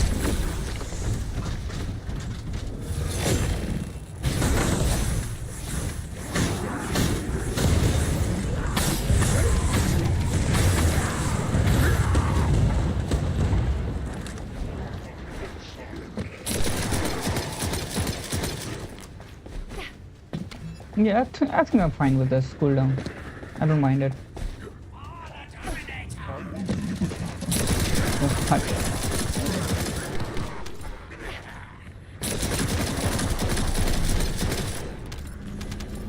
Yeah, I don't mind this cooldown actually.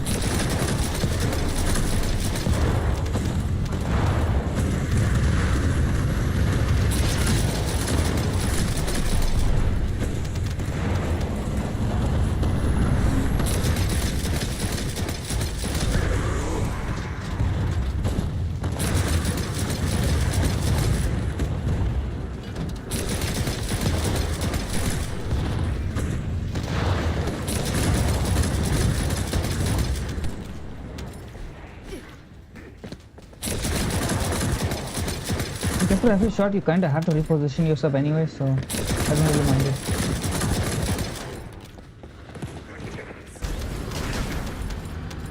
Breach creature response confirmed. Approaching location.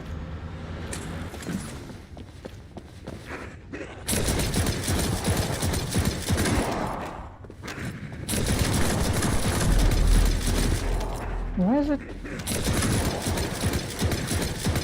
Fine.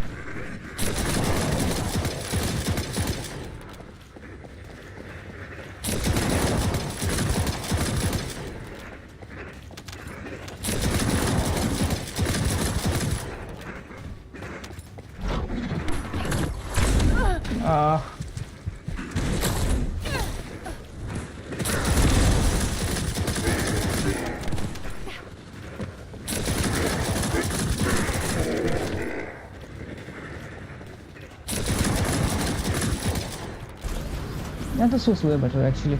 This build is way better now. Colony of breach creatures spotted inside the operation zone.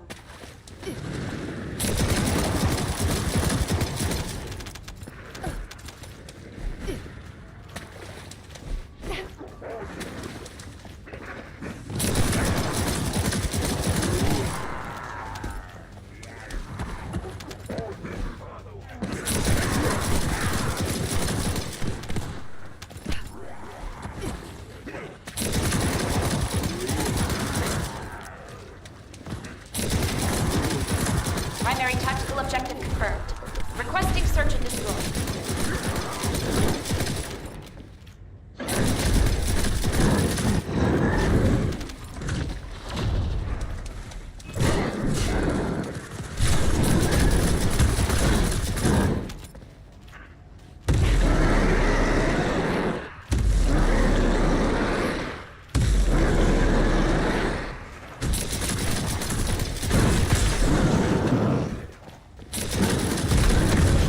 Okay, there we go.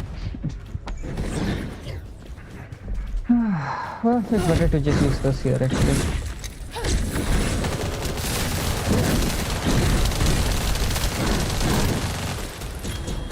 Well, we're done.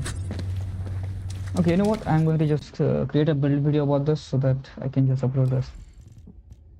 So, okay. Hello YouTube. So, this is the build for Glay after nerf. Just ignore this one because this is just a replacement. So I'll show you the build. There we go. After post nerf, first of all, power beyond. Just if you have a gold one, just add power beyond. There's nothing much to think about that. Blood and iron, mid-air maneuvering, just basics, you know. And potent collector is something that you need it. You cannot have this build without this. So potent collector, add that. Just take a screenshot if you want, you know, there. Okay, and so for cooldown, we're gonna use two things, and that is enough. Nimble fingers and MP collector, MP conversion. I mean, these are the two things that you need. You can add multi-talented, but you functionally don't need it. Functionally, it is perfectly. You can have some cooldown here, which you can add some cooldown here, which if you get it, but that's fine. But this is actually for crit damage as well, so I'll show you later. So nimble fingers, MP conversion, pretty decent. And then you're gonna have a little bit of HP. You need the you can play without this, but it is hell. It's actually hell without playing this. So I would implore you to add some stream acceleration to this. And then we need to reduce the cost, because the cost is extremely high, 50%. To get to at least 20% or 23%, you should have, first of all, maximize conservation, this one. And then you can just use strong mentality here, which is enough. just one skill effect range is enough for this build. There's no point in adding more. There is no space for more, to be fair. And I think, and this is for crit damage. Again, skill concentration for crit damage. Here you can add the other crit damage one. I haven't added the other one because technically you technically you can add the crit damage one here as well, and then remove this strong mentality and use this there. But it's up to you. It's up to you. Strong mentality is not necessary. This is technically a flex build, flex one. But if you remove this, it will increase your what you call it, your consumption to 30%. If you have this is 20%. So you can technically do this. Just have this remove here. You can add your, let's just say, crit damage. Descendant, I've picked up a Oh my mutant gosh, shut material up. formation signal in the skies nearby. So you can just have critical hit rate, front lines. You can just add crit damage like this here, right? And then you can have your ancestor module if you want. So let's just add this one for now. Okay, there's no space for this. I'm just gonna cut it to something.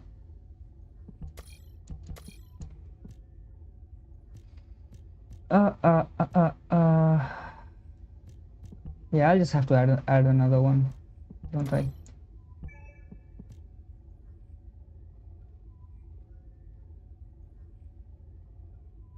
Yeah, let's just add this as a showcase. So basically, you can have this as well.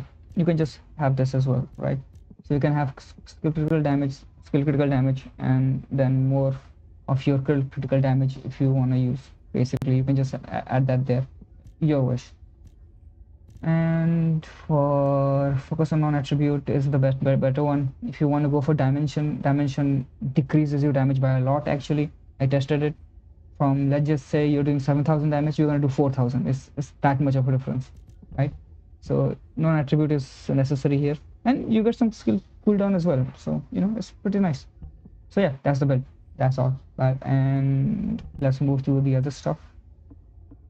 If you want to, here, damage is something that you need, and cooldown is something that you need. It is not negotiable. You need cooldown and crit damage, or else your cooldown is going to be. You can have skill cost as well. If you're using nimble fingers, you can use skill cost, but skill cooldown is crit damage, and crit damage is the best one that you can get. And for set, enlighten mage, just that's it, enlighten mage, nothing more, nothing less.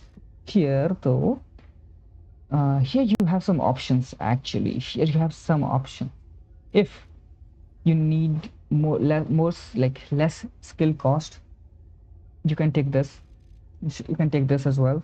But this is deep. As far as I think, this is the best one, because you can go all the way here. You can go through here. Actually, if you go through here, you're not going to get enough to go all the way here or go all the way here as well. So, and for this, I'm using non-attribute cohesion. This is the one that you should be using. This works best for me. So yeah, you can use this one. And what? Yep. You can use shadow to collect your stuff. You can use any melee, to be honest, but yeah, you can just use any melee. It's fine. Just use any melee. Somebody will tell you to use shadow specifically, but it doesn't really matter that much, to be honest. And I have this here for bosses. I have this for bosses. Thunder Gauge build. This is the Thunder Gauge build I'm using. This is just a general build. This boss one, I'm using ultra precision strike for like weak point damage, but this is specifically for the wall pressure, so just ignore this one. You can just use this one again if you want to take a screenshot or something. Here, there it is. And this one is just for what you call it. It's unique ability. So where is it? Unique ability. There you go. So as you can see, you can use this unique ability for your damage as well. You can just collect it. So basically, the melee that you have is going to be useful for you to just collect the initial one, or if you run out of your custom resources, then you can use this. But that's it. It doesn't really do that much damage. I use this for damage to like kill bosses and stuff. I use this. This is way more convenient, and you have enough cool like duration in your skill as well. that you can kill your character with this, kill the enemy with this. So the duration is 10 seconds, which is enough. You know, like every 10 seconds, even if you use it, you get enough damage. I don't think there is any boss that can survive the new Thunder Cage anyway. So I'll test it out on some harder difficulty one, but right now this is enough. So yeah, that's it. That's the build. And yeah, oh yeah, one more thing. We're using this for cooldown, skill cost, cooldown, recovery, and pain suppression. This makes the most amount of sense. You can get this one, to be honest. I don't think you have to have this one. Maybe you can get this one as well, selected one, maybe. But again, doesn't really matter that much. And yeah, that's it. That's the build. Pretty short one, pretty strong build. So you can just use that as well. I am going to do this though right now, by the way.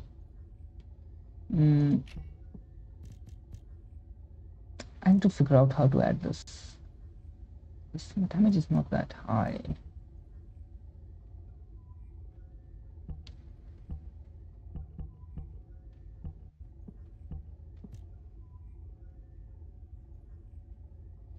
Let's see. So we have this, we have this.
You know what? I should just do the build again for convenience for people, you know. Okay, let's just do the build again. Hello YouTube. This is the post nerf glaive blood and iron build. So we will first go to the mods. This is the mods I'm using right now. This is for pure damage. Okay, so if you don't want that many quality of life stuff and you want to go straight off for damage, this is the one that I would be using. So for the one that you need mandatory is obviously these two, or I don't need to tell you about this. You need potent collector, as always. You just need them, right? So for cooldown, we're going to use two of them, nimble fingers and MP conversion. This will get you to how much? It's 3 seconds. It's 4 seconds, right? And your shooting is like 2 seconds. So you shoot for 2 seconds and you have to wait for 2 more seconds. If you cancel it in between, then you have to still wait for 4 seconds. But in that time, you wait for the enemies to come close. Since you don't have that much, what you call it, distance anymore. You don't have that much distance, so you have to wait for the enemy to come close to you, or you have to go close to the enemy. So I'm hoping in that you will basically functionally this loops perfectly because you have to move anyway, right? So we just have one of them for skill expansion, and the skill is 28 meters, which is enough. I don't think you need anything more than that. So this is for cooldown. We have 1 HP because without this build feels so bad to play, right? She dies instantly without this, so you kind of need it. And for damage, we have 3 of them. Skill concentration for crit damage, obviously. Front lines for more crit damage, and then focus on non-attribute for damage. You can, if you go for dimension, you're going to lose a lot of damage as well. So the difference is from 7,000 to 4,000. That's much. Like if you want to compare, that's how much damage you're going to lose. So focus on non-attribute is nice, and you also get some skill cooldown from this as well, which is pretty good. So there we have this. Maximize conversation for cost as well, because you need a lot of cost reduction, to be honest. You need a lot of cost reduction. That's insane how much like cost. It's just a 31% cost, right? This is how much cost it has. So you need this for cost reduction. And if you don't have this, or like your ancestor module, if you don't have this, the best ancestor module would be skill cost and skill hit damage and some like singular modifier negative. That would be the perfect one, but I don't have any. But this one doesn't have any skill cost. It has crit rate, which is useless, but it's fine. At least I have crit damage. So if you do not have a good ancestor module, just replace it with cost, right?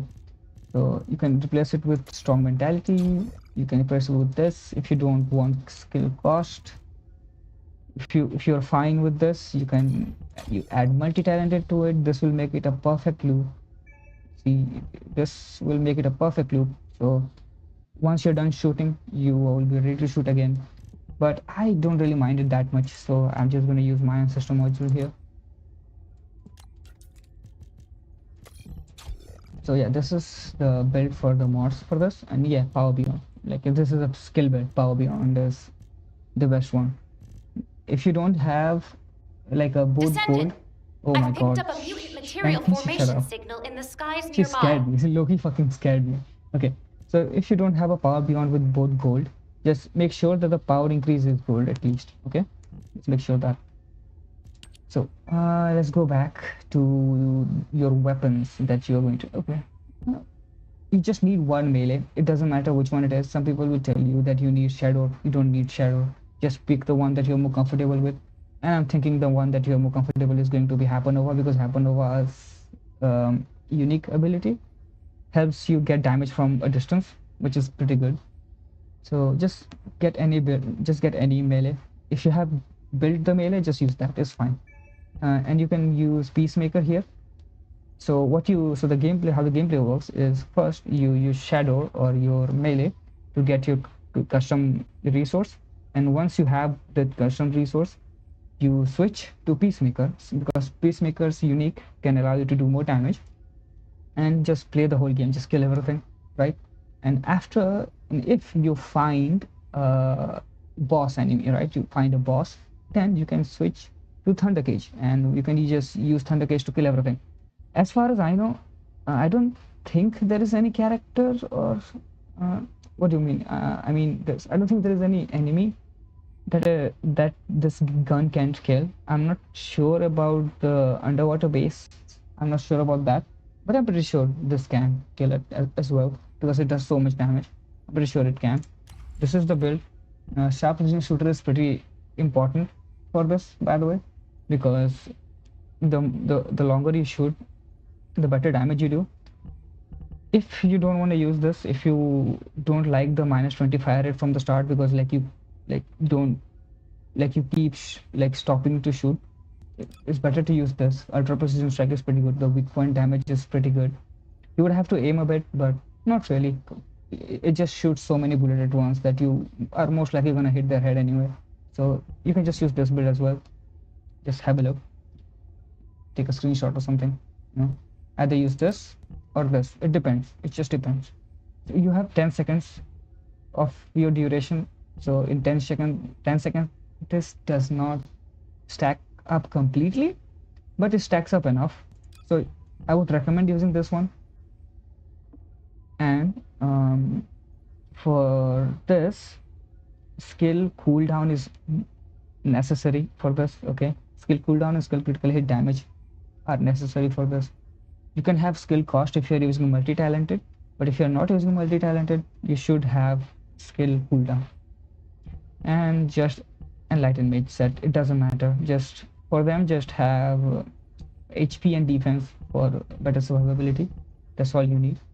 Let's go to inversion. Inversion right now it's not that important because this changes, and if you are playing a different season or something, it's not going to matter that much. But I hope you have something similar to skill cost, because skill cost is pretty good. Since we have skill cost here, skill cooldown here, we are wrong button. We are using skill cost here. If you have cooldown, just use cooldown. It doesn't really matter that much, and just have pain suppression or something similar to this that can give you some regeneration and something that can for survivability basically, right?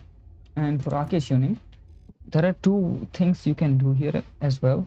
So either you can go up here like this if you want the skill power modifier, okay, and if you don't want this, the damage is not going to decrease that much. Okay, it's just a little bit of damage. Okay, so if you don't want to take this, you can go from all the way down here, right? Because this will give you more skill cost reduction as well. You have some skill power here, you have some range as well. Like if you don't like the range that you already have, you can just go up till here. You don't need to go up, just go down here till here and then go straight up. Get some skill cooldown. Extremely necessary. Get this one and get this one. These two are extremely necessary. I'm using non-attribute cohesion right now. You can use something else as well. You can use arcane chain catalyst as well. Like if you want to kill something that has a lot of health, like a boss. If you want to kill a boss with this, you can use it. No, not exactly like world bosses. I'm not talking about world bosses. Just in a mission, just mini bosses you have. You can use this as well. But again, this works pretty fine as well. Non-attribute cohesion works pretty fine as well. You have to get here though. Skill critical hit damage is extremely necessary. Okay, so if you go down from here, you will have enough to get this as well. But if you go here, you are not going to have enough skill damage. I have not taken this because again, I have this, right? I have crit damage here as well, so that's why I haven't taken it. But you should take it. If you don't have it, you should take it. If you have an ancestor module, just do this. Just copy this. This is better. If you don't have an ancestor module, I would recommend you go down here from here and then go up here. Just ignore all of this. All of this doesn't matter. Just 6 of them doesn't matter that much. So go down from here and go all the way here. Take this one and go all the way here and take either non-attribute cohesion if you want to focus on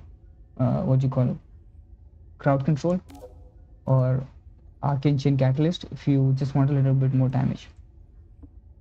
So yeah, I think that's it.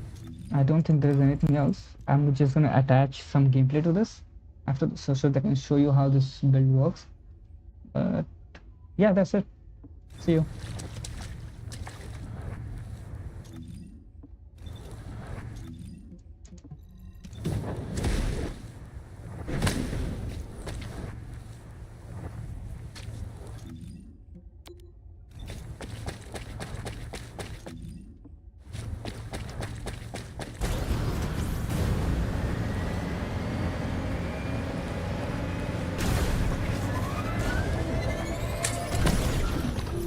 Descendant, Volga's comms traffic is increasing at your location. It looks like Legion of Breach troops have been deployed.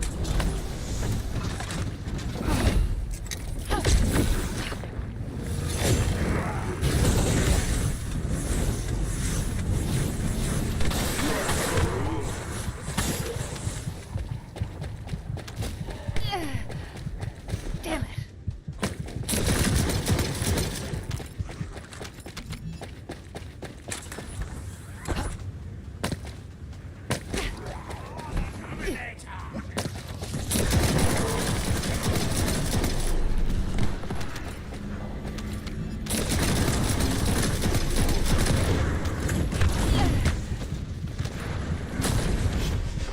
God damn it.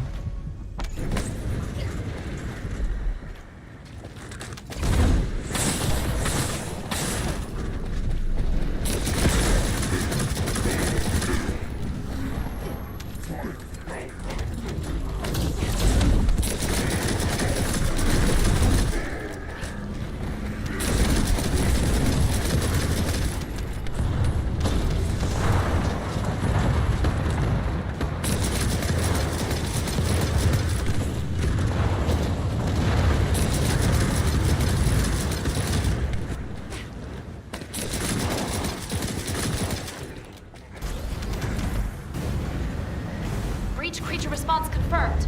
Approaching location.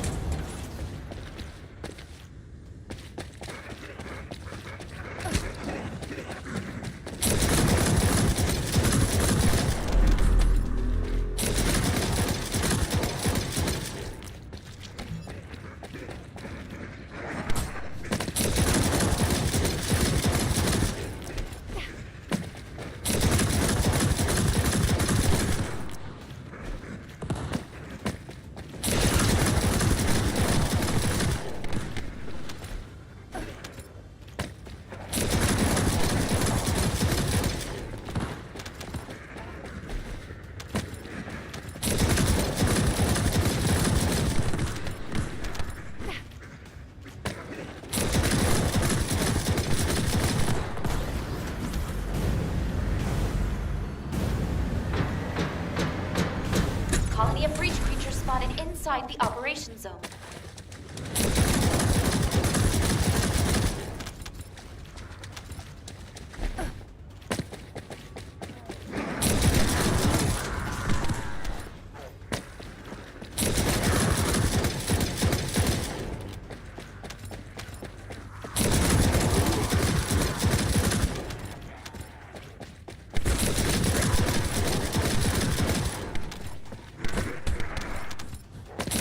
Primary tactical objective confirmed. Requesting search and destroy.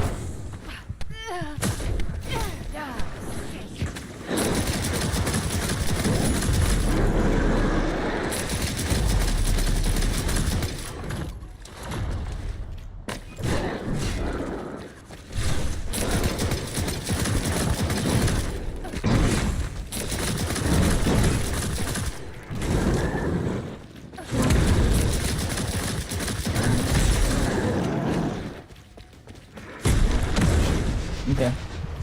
I pressed the wrong button again. God damn it.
Let's see, what did we get? Oh, 96? What? You can get 96 of them? No way, right? What? Is 96 allowed? What is the max? The fuck? Okay. I didn't even know you can get 96 of them. What?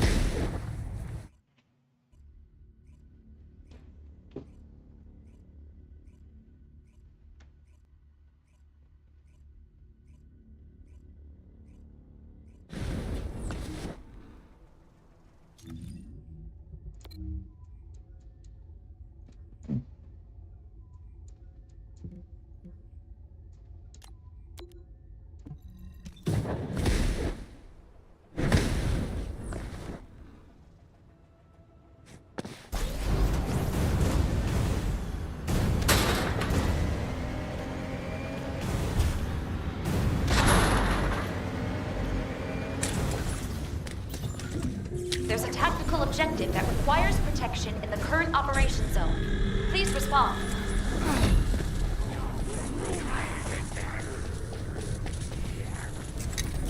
I'm the wrong bird. What about that?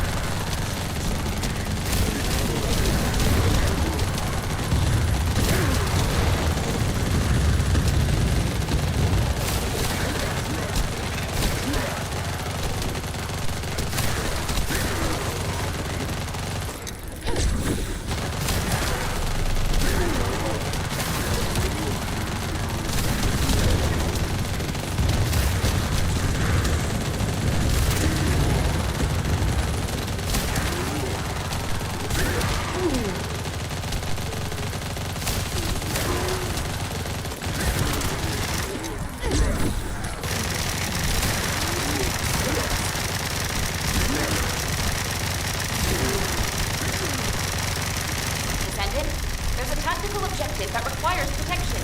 Please confirm.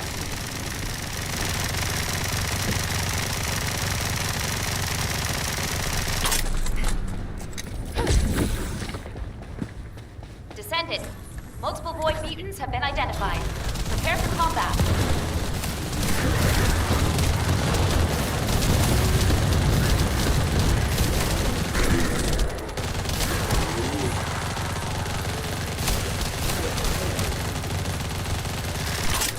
Loading.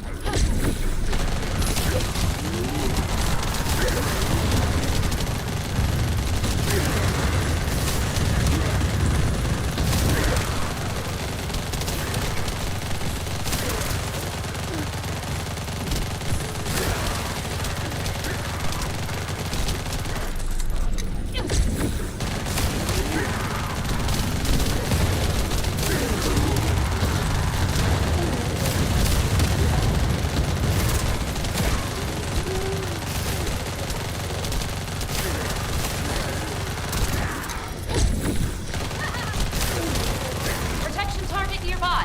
Confirm the location. We should investigate.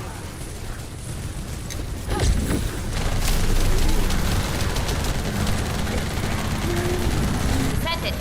Multiple void mutants have been identified. Prepare for combat.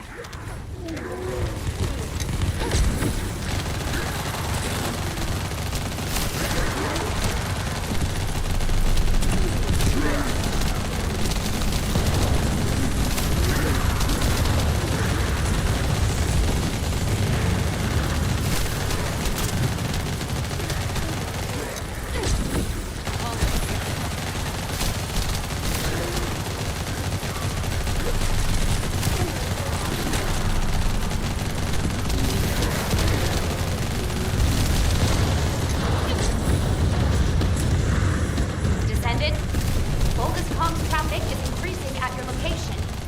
It looks like Legion of Breach troops have been deployed. Primary tactical objective confirmed. Requesting search and destroy.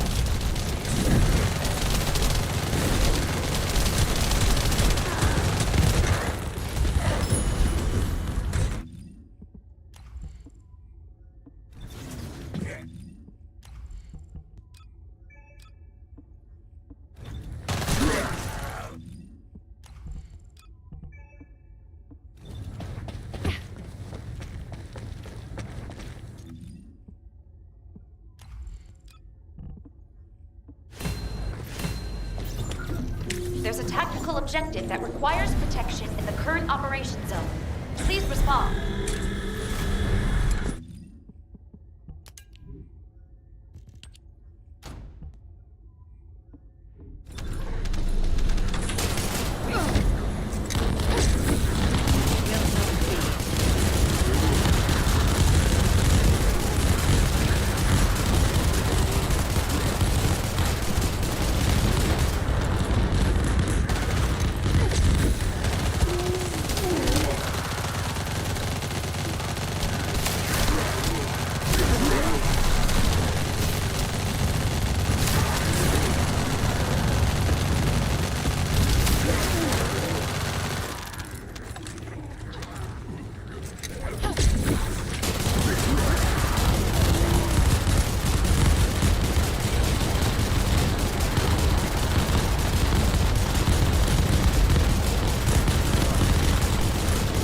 Target nearby. I'll guide you to the location.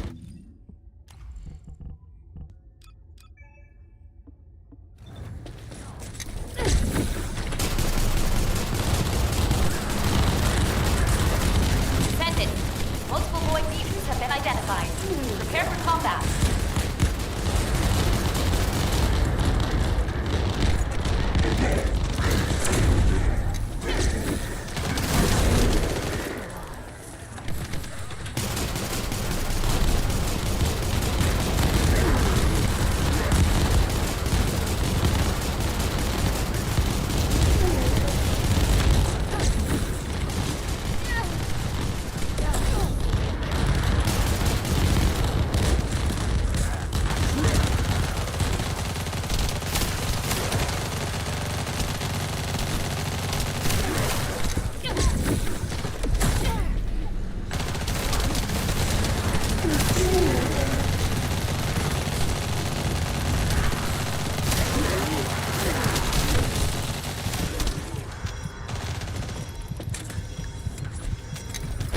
Protection target nearby. Confirm the location.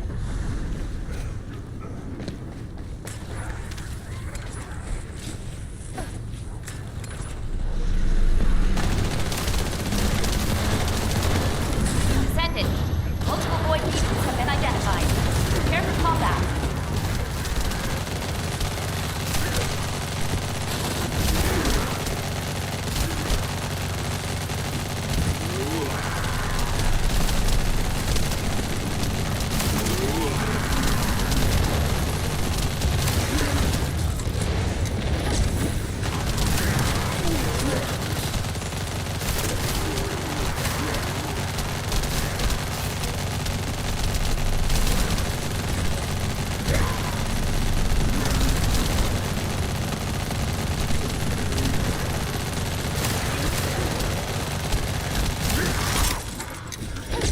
Descendant, bogus comms traffic is increasing at your location.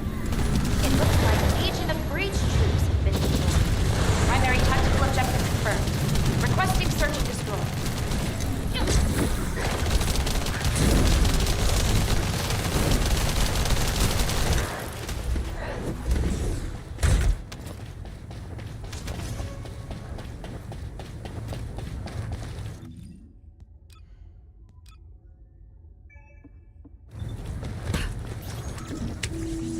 There's a tactical objective that requires protection in the current operation zone. Please respond. So thirsty. We'll all be killed.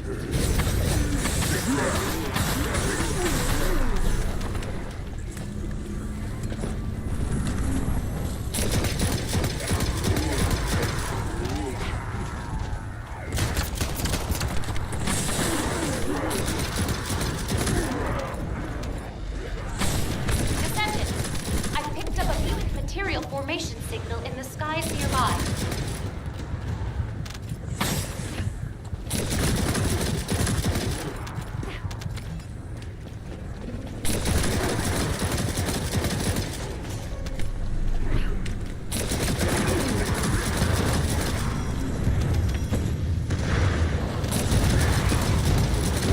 Descendant, a tactical objective needs your protection. Please respond.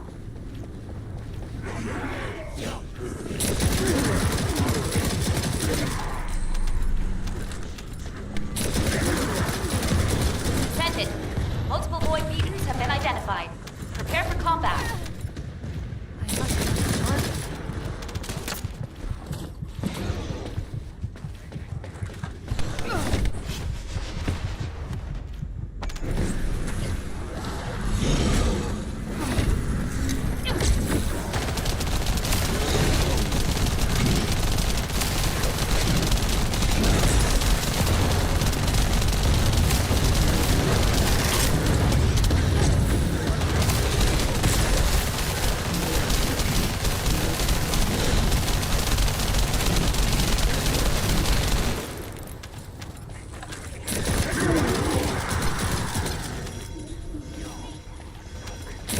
Descendant, a tactical objective needs your protection. Please respond.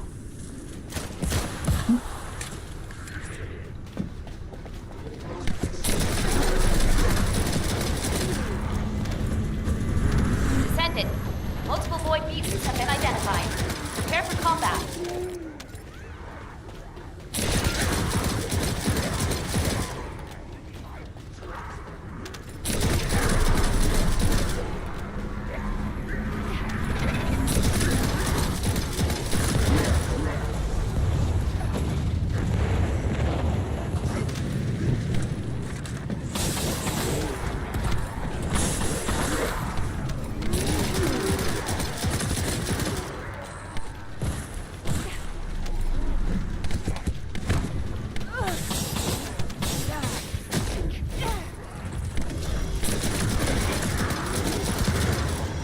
Descendant, bogus comms traffic is increasing at your location. It looks like a legion of breach troops have been deployed. Primary tactical objective confirmed. Requesting search and destroy.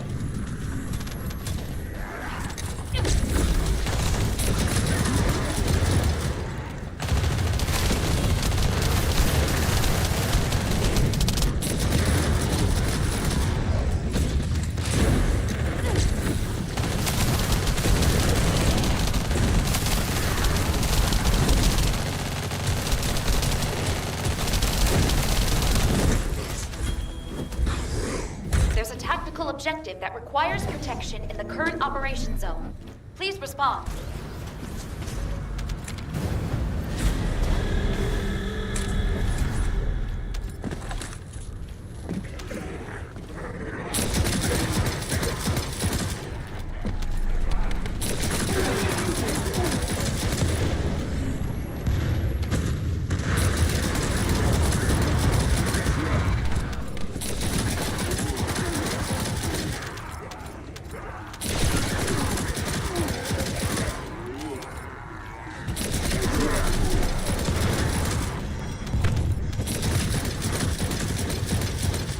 Descendant, a tactical objective needs your protection. Please respond.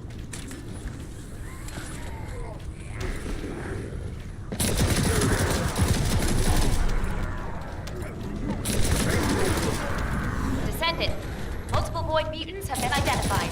Prepare for combat.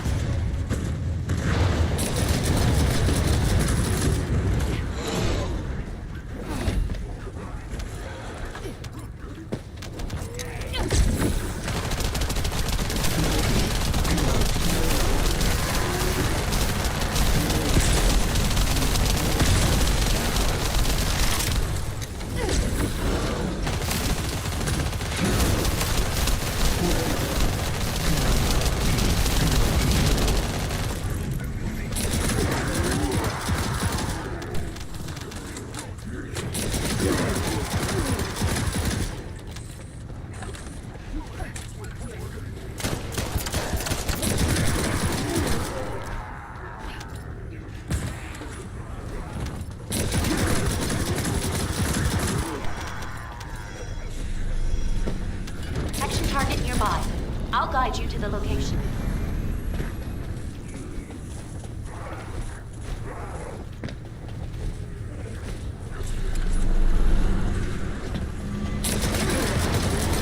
Descendant. Multiple void mutants have been identified. Prepare for combat.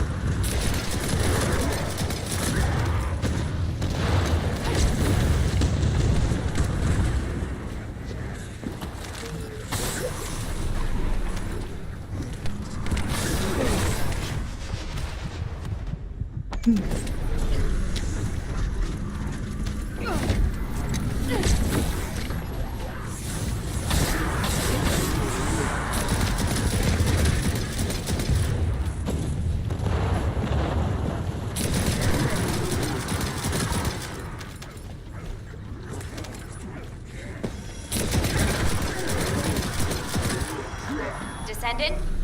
Volga's comms traffic is increasing at your location.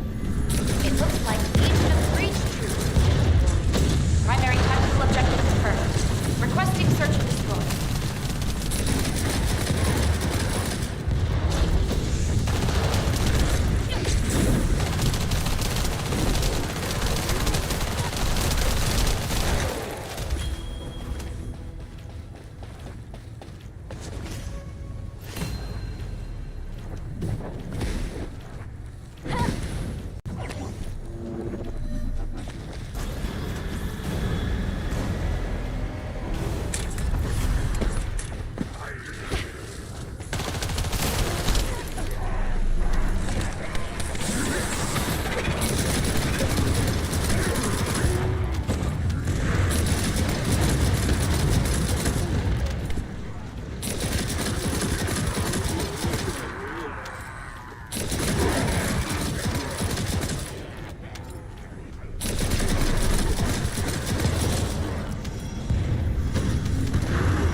Objective needs your protection. Please respond.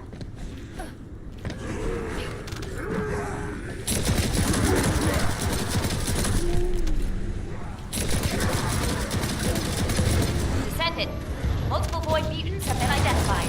Prepare for combat.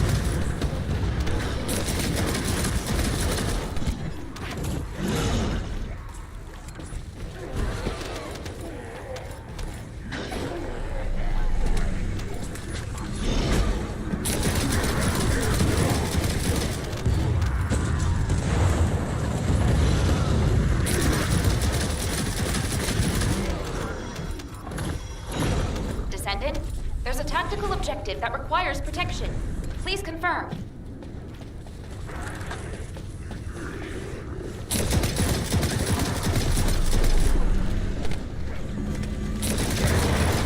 Descendant, multiple void mutants have been identified. Prepare for combat.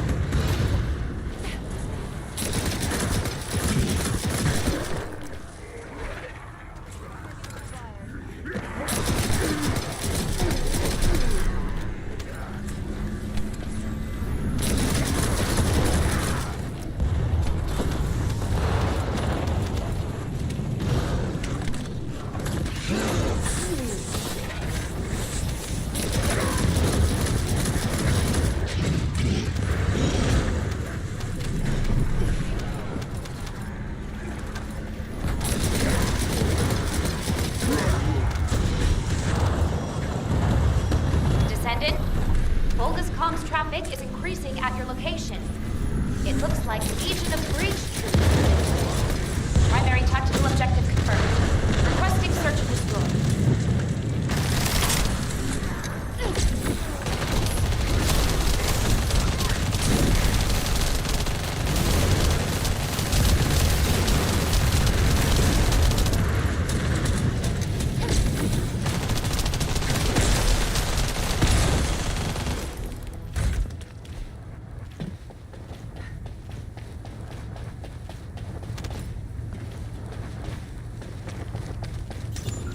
There's a tactical objective that requires protection in the current operation zone. Please respond.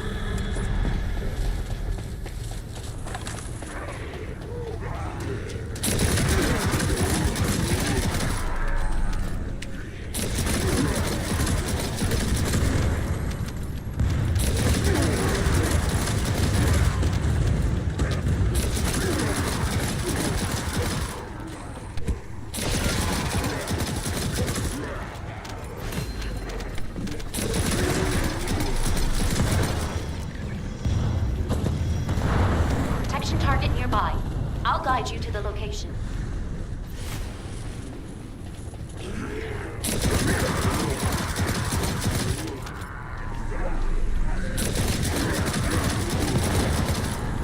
Descendant,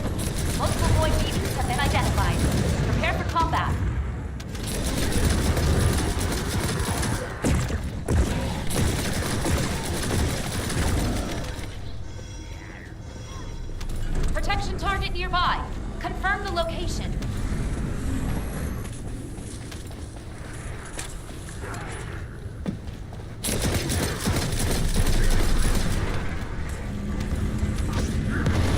Descendant. Multiple void mutants have been identified. Prepare for combat.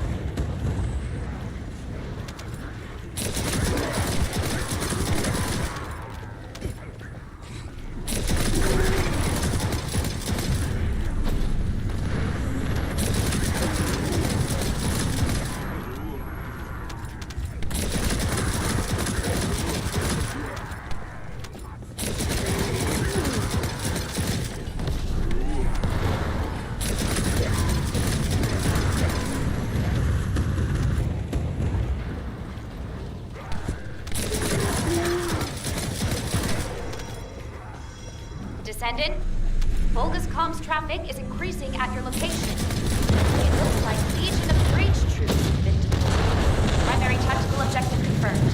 Requesting search of this room.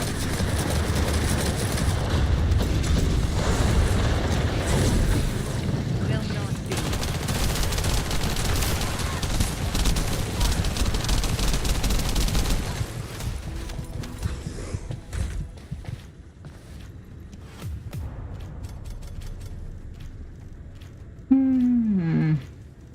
What do we have?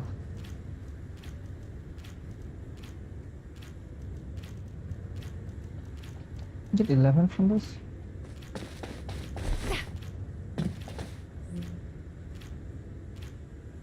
Okay, I think for today this should be enough. I have so many other things to do. So,